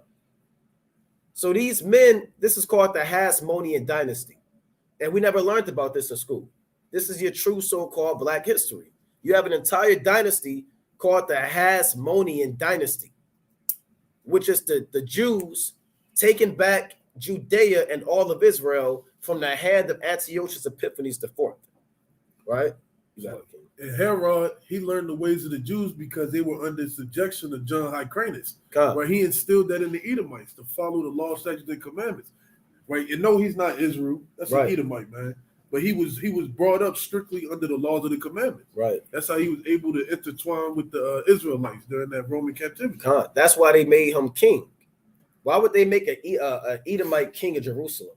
Because, like the brother said, they was all forced. That was John Hyrcanus, like the brother said, to make them do that, man. That's why you got to go into that history and dive into it, you know? And you had many Herods. You had Herod the Great. You had Herod Antipater. You had different ones, right? Acts 26 is a different Herod than Matthew, the 2nd chapter. A different Herod than Matthew, the 14th chapter that killed John the Baptist. Those are different Herods. Herod is just a title. You know, just like Antipater or president or doctor or lawyer. So these are the men that rebelled against the Greeks, right? Mattathias, Judas, Eleazar, Jonathan, Simon, and John, right? But it was led by Mattathias. Now, let's go to 1 Maccabees 4:41, right? Now we jump in the gun, right? They fought against the Greeks and they retook Jerusalem. This is where the Feast of Dedication is coming in. The book of 1 Maccabees, chapter 4, and verse 41. And it reads, Then Judas appointed certain men to fight against those that were in the fortress until he had cleansed the sanctuary. Right. So he chose priests of blameless conversation, such as had pleasure in the law. Right. Who cleansed the sanctuary and bear out the defiled stones into the unclean place. And that's happening on a spiritual level now. We're cleansing the sanctuary, and the defiled stones, which are the men of the Most High, the temple, they're being thrown out into the world, which is an unclean place. The pure stones are going to remain within the temple. So they're dedicating the temple, and we are the temple. Unclean stones are going to be removed. That goes back to the law in Leviticus chapter 14. The clean stones, which are the men of the Most High, you're going to remain in this thing. Go on. And when, as they consulted what to do with the altar of burnt offerings, which were profane, right? They thought it best to pull it down, lest it should be a reproach to them, because the heathen had defiled it. Right. Wherefore they pulled it down. Right. And laid up the stones in the mountain of the temple and the convenient place. Go on. Until there should come a prophet to show what should be done with them. Right. Then they took whole stones according to the law and built a new altar according to the former. Right. And made up the sanctuaries and the things that were within the temple and hollowed the courts. Just like Esau defiled the temple, but we're building it all over again. Right. We're doing this on a spiritual level. Like I said, we're taking out the stones. We're building up the altar. All of these things are being done in these last days. Right? Go on. They made also new holy vessels. And unto the temple they brought the candlesticks. They brought like Amos got on the his hoodie, right? The candlestick. Well, we got the menorah right here. Right? The brazen menorah. So they brought the candlestick to give light within the temple. And it's supposed to have 7 branches, not 9 branches. Right. Like the Amalekites, man. When they say it burned for 8 days. That's not in the Bible. Right? That's why they have 9. You got the one in the middle and 8. They say, well, when they lit it, they kept the temple lit for 8 days. That's not a Maccabees. They kept themselves busy with the dreidel. Yeah, and I didn't know that one. Yeah, that's what they said. Jake is not dealing with the dreidel. We're not. These are grown men, warriors. I didn't know that. right? They kept themselves busy with the dreidel, just spinning the dreidel, waiting for something to happen. That sounds like an Ammonite or an Edomite thing, huh? Go on. So they kept in at the menorah. The menorah is goes into the seven spirits of the Most High on a deeper level in the nation of Israel, right? So that's what the menorah is about. Go on. Verse 49. They made also new holy vessels, and into the temple they brought the candlestick, Right. and the altar of burnt offerings, and of incense, and the table. And upon the altar they burnt incense, and the lamps that were upon the candlestick they lighted, that they might give light in the temple. Right. Go to Revelation 1 and I believe 20. Slide. So they lit the menorah. You should have a menorah for the Feast of Dedication. Right? Take that Christmas tree down. What's the Kwanzaa symbol? Just the black flag, the flag with the fist on it. I think they got a menorah too. No, it's 9 too. They got 9 for the menorah. Yeah, but it's black, red, and green. So they're mind not right. Yeah. All right. So they trying to get into it, but they don't know what's going on. So let's It's so called when I was reading into it, it's like a pan-Africanist day for them. But basically they stole it's Christianity mixed with pan-Africanism mixed with Judaism. Yeah, a ball of madness, Yeah. a bowl of Babylonianism. So bring it out, King. Revelation 1, dealing with the candlestick. Khan, the book of Revelation, chapter 1 and verse 20. Oh, that's Kwanzaa. What they got 7? Yeah. You see that? Yeah, and each branch is supposed to be a so-called God, right? No, it So- represents words, unity. You want to put it up right here? You want to move Yeah. it out the way? Jump. Yeah. See that? Something like that. Yeah. Man. It's something handmade. Yeah, it's something We all medic wanted stuff, to. man. But here you go, right here. This is the stuff that a whole bunch of folly, man. Right. Yeah. That's the zeal, but not according to knowledge, right there. Right. Khan. Come. The book of Revelations, chapter 1 and verse 20. The mystery of the 7 stars, which thou sawest in my right hand, and the 7 golden candlesticks. No, the 9 golden candlesticks. And the 7 golden candlesticks. Yeah, 7 golden candlesticks. Read Exodus 25 and 31. How they had the candlesticks. Go on. The 7 stars are the angels of the 7 churches, Right. and the 7 candlesticks, And the 7 candlesticks which thou sawest, are the 7 churches. are the 7 churches, which is symbolic for what? The nation of Israel, the elect of Israel. You had actual 7 churches from Philadelphia to Thyatira, but the 7 candlesticks represent what? The 7 churches. Those are the candlesticks. Now go to Revelation 4 and 5. Khan, the book of Revelations, chapter 4 and verse number 5. And out of the throne proceeded lightnings and thunderings and voices, and there were 7 lamps of fire. So you have the candlesticks, but you have to have fire upon the candlesticks.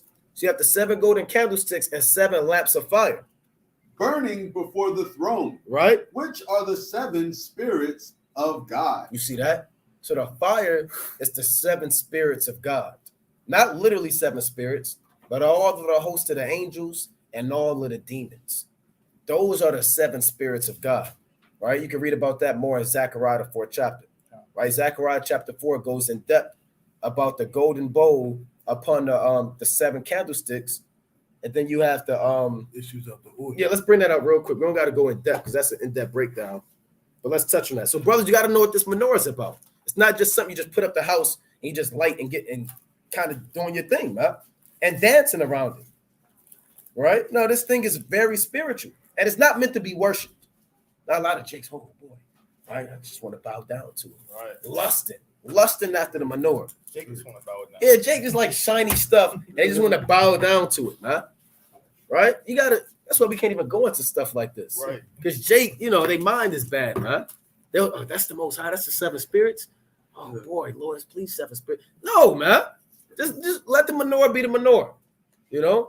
Bring that out, King. Book of Zechariah, chapter 4, verse 1.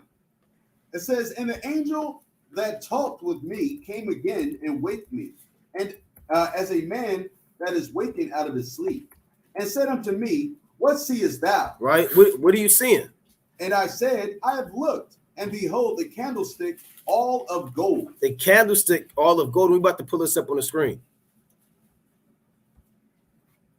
Go on. With a bowl upon the top of it. With a bowl upon it. This is what Zechariah saw.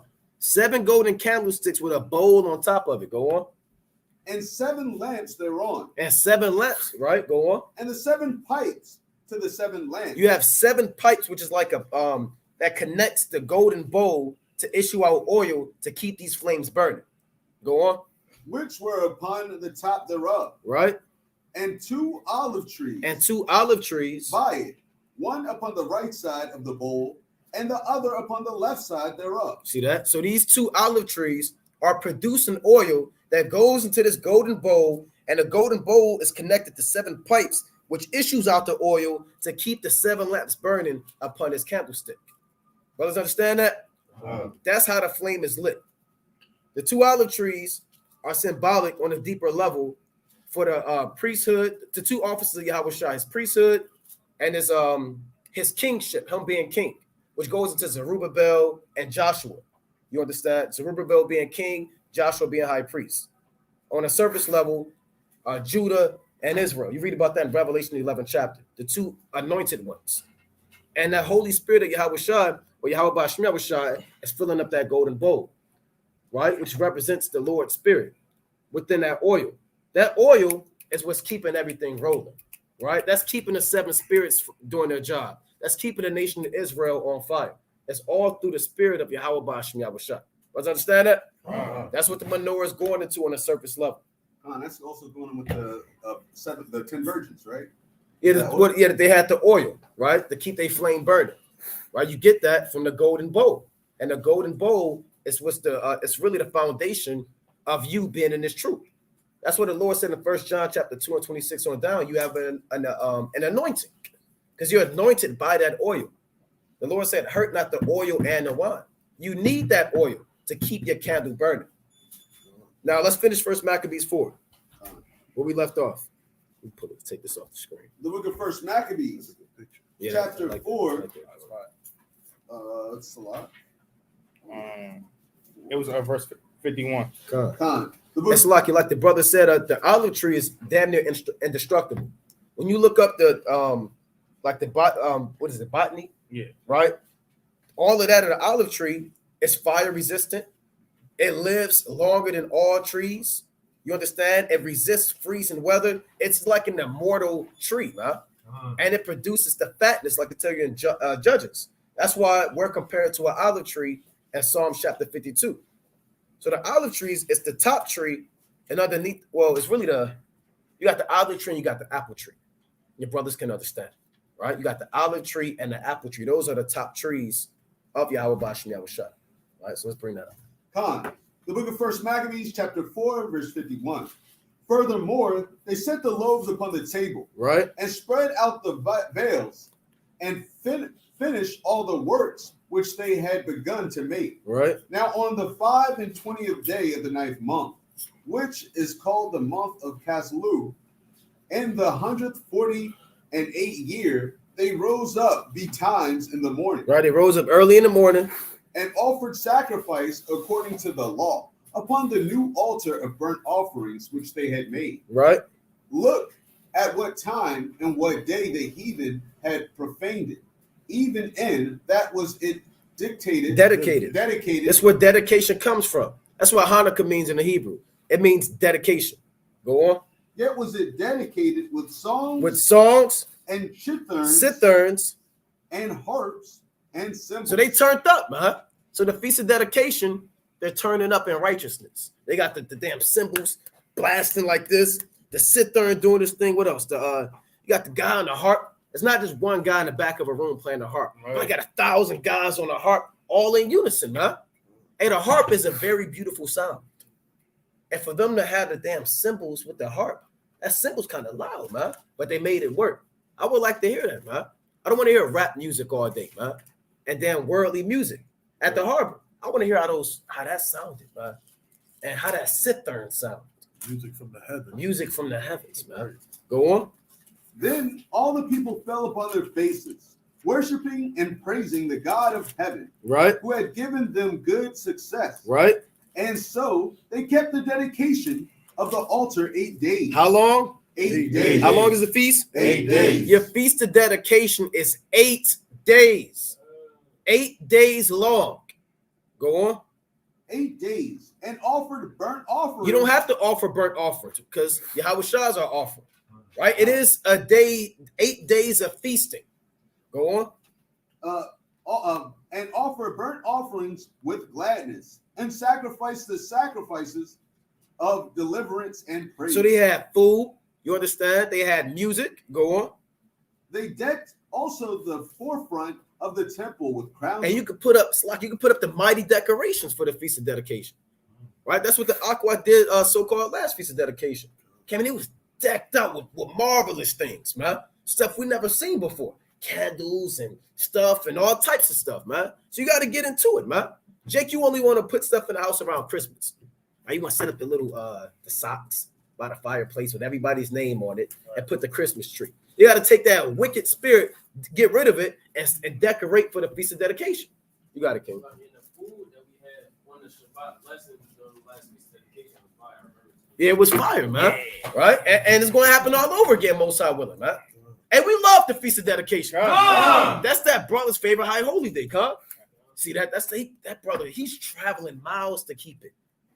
Not in Baltimore for some reason, but he's going to Detroit, right? So let's go on. And they decked also the forefront of the temple with crowns of gold, right? And with shields, and the gates and the chambers they renewed and hanged doors upon them, right? Thus was there very great gladness among the people, for that the reproach of the heathen was put away. So you're supposed to be glad in these days, man. Now it's not the day to fast. Don't choose the feast. I just want to fast and wear sackcloth all day. We're in captivity. No, we're going to turn up on that day, man. Last Feast of Dedication was mighty, man. Mighty. And you brothers, man, you got to get into this thing. Stop fasting on the feast days, man. I just want to play. I just want to sit down at home and beat myself in the back with a rope, with a knot on it, just hitting yourself in the back, wondering how wicked you are. That's an abomination. And then pouting all day. Yeah, pouting all day. Y'all say y'all turning up, huh? Don't you know we in captivity? What you smiling for? Right? We're in bondage. Can't you tell? Hey, brother, we don't want to hear that right now, brother. The music is playing. And the wine tastes too good. Right. Why don't you go sit down over there and do that? We're going to turn up and be righteous. Right? Go on. Some with the music too loud. Go on. Moreover, Judas and his brethren with the whole congregation of Israel ordained that the days of the dedication of the altar should be kept in their season, meaning in the wintertime. Don't keep it in the spring and the summer. Go on. Should be kept in their season from year to year by the space of 8 days.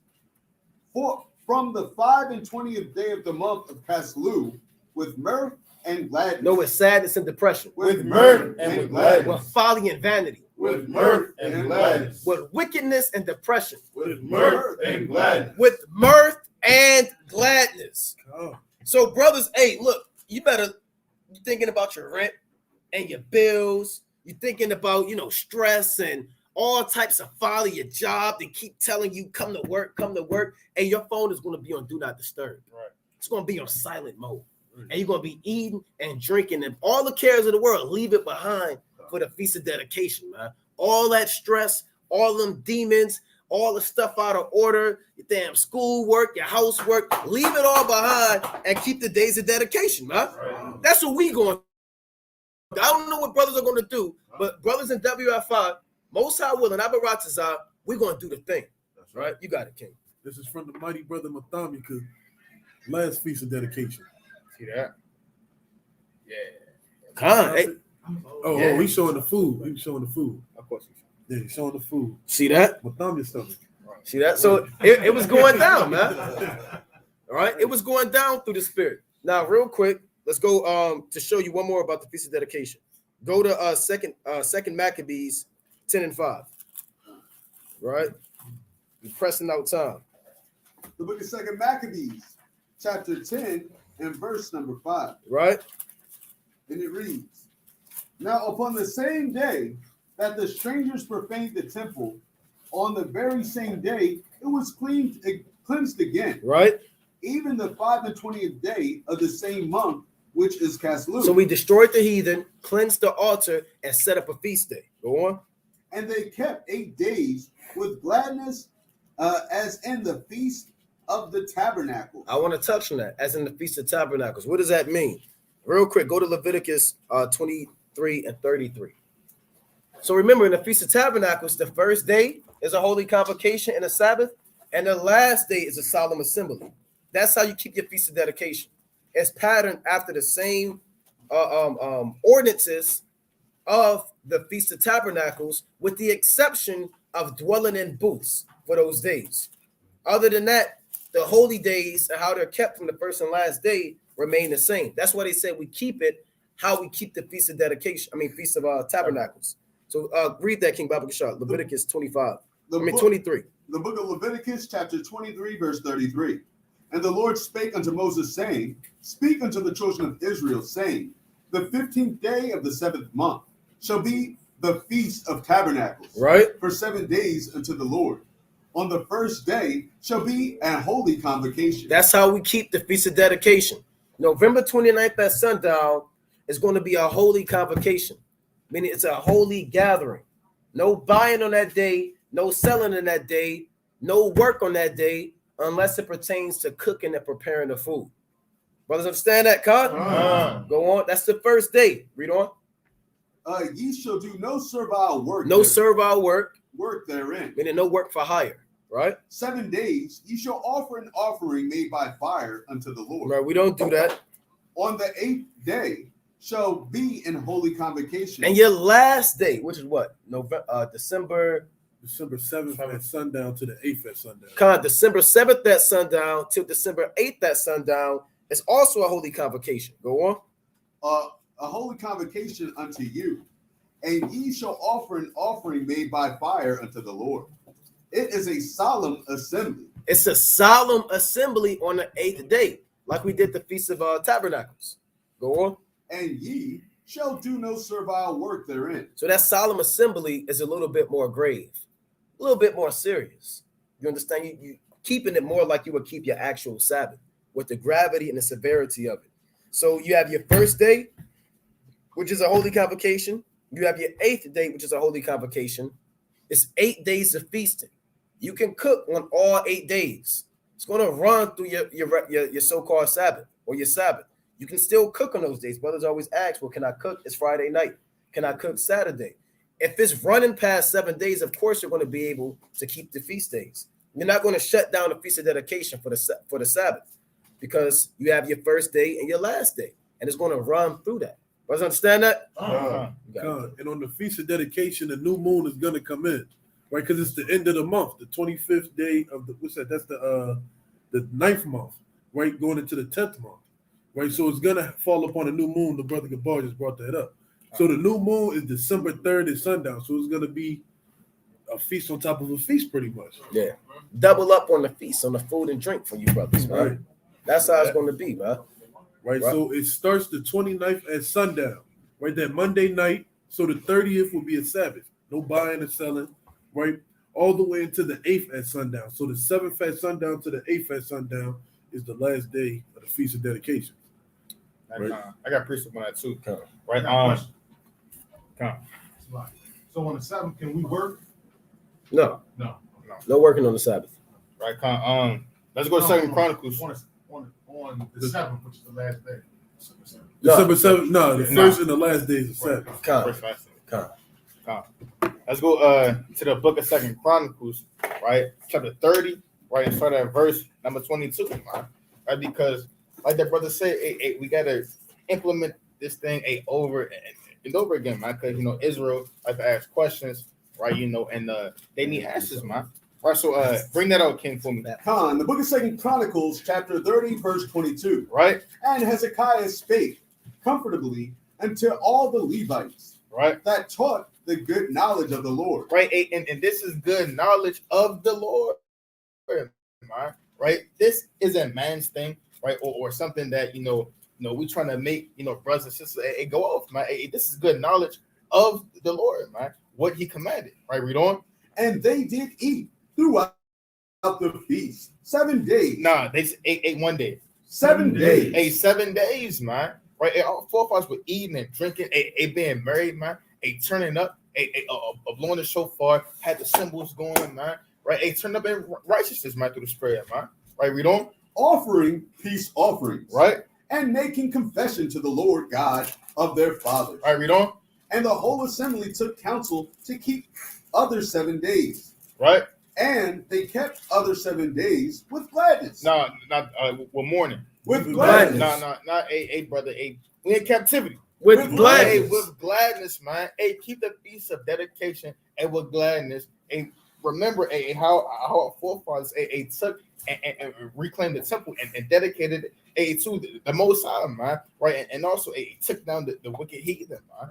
Right, and dedicated this feast for a memorial for generation after generation. Huh? Let's go to Sirach 14 and 11. Start at 11. This is one of my favorite precepts. Sirach 14 and 11, especially for the feast days. The book of Sirach, chapter 14, verse 11. And it reads, "My son, according to thy ability, do good to thyself, and give the Lord his due offering." Do good to yourself during these feast days, man. If you want to buy that fancy garment, buy that garment, man. Like, brother, I don't know, man. Should I just wear this? Brother, you got a I'm in captivity. I don't want to wear it. Right. Put it on, man. Right. Do good to yourself. I don't want to buy that apple pie. It's too good for my taste buds. I just want to eat ashes all day. Brother, if you don't buy that apple pie to eat it during that feast, you going off, man. Do good to yourself. Treat yourself well, man. Right? Put some oil in your beard, brothers. You understand? Put that favorite body oil on and do your thing, man. And you sister, you got your favorite dress. Put it on your head, right? Do your little jewelry. Do your thing, man. Go on. But you got to give the Lord his due offering. You got to say the water Yahweh by Shem Yahushua. Go on. Remember that death will not be long in coming. Or hell about to break loose. Yeah, brother said, I'll just keep it next year. It might not be in next year. Maybe 3 years from now. I'm not rooted yet, right? I'm still a babe in this thing. I don't want to keep it, right? Hey, all hell is about to break loose, man. Right. So what do you mean that you don't want to keep the feast of dedication? Death is right around the corner. You might be a martyr for this thing. Ain't no woulda, shoulda, couldas. When you in a damn cave in an abandoned house, hiding from the so-called white man who's walking up the stairs, you only got this many seconds to live. Damn, I should have kept the feast day. Right? Go on. And that the covenant of the grave is not shewed unto thee. Hey, the Most High, you said you got life, man. You alive. Live. Hey, this truth is about a little bit of liberty too. Yeah, you have the strictness and the law and the discipline, but the Most High gives us liberty, man, to enjoy these days that he gave us. Not liberty to indulge in sin, but to be righteous. Go on. Do good unto thy friend before thou die. Right. And according to thy ability, stretch out thy hand and give to him. Right. Defraud not thyself of the good day. What the Lord say? Defraud not thyself of a good day. Don't rob yourself of the good day, man. Here you have the feast of dedication. That's a good day, man. Everything going well. You understand? You got your fancy garment on. You got the best meal. You cooking lamb. Hey, man, have some lamb, some venison.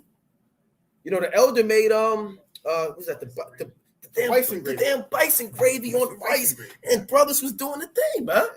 We didn't say, well, that's bison gravy. Oh, no. That's too much. That's too much for me. I just want fried chicken. I don't want fried chicken on the Feast of Dedication. Right. We had that too many times, man. Where's the lamb? Right? Where's the bison? Right? Where's the buffalo, man? Where's the deer? That's what we thinking about. Yeah, the venison. We're not drinking tap water on the first day of the feast, man. Right.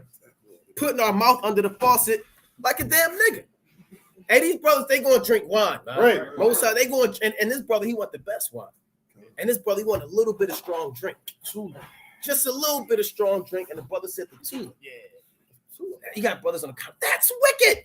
Right? No strong drink. You're an Israelite. Hey, this brother, he gonna do his thing. Right. And you can't stop him because it's the feast day.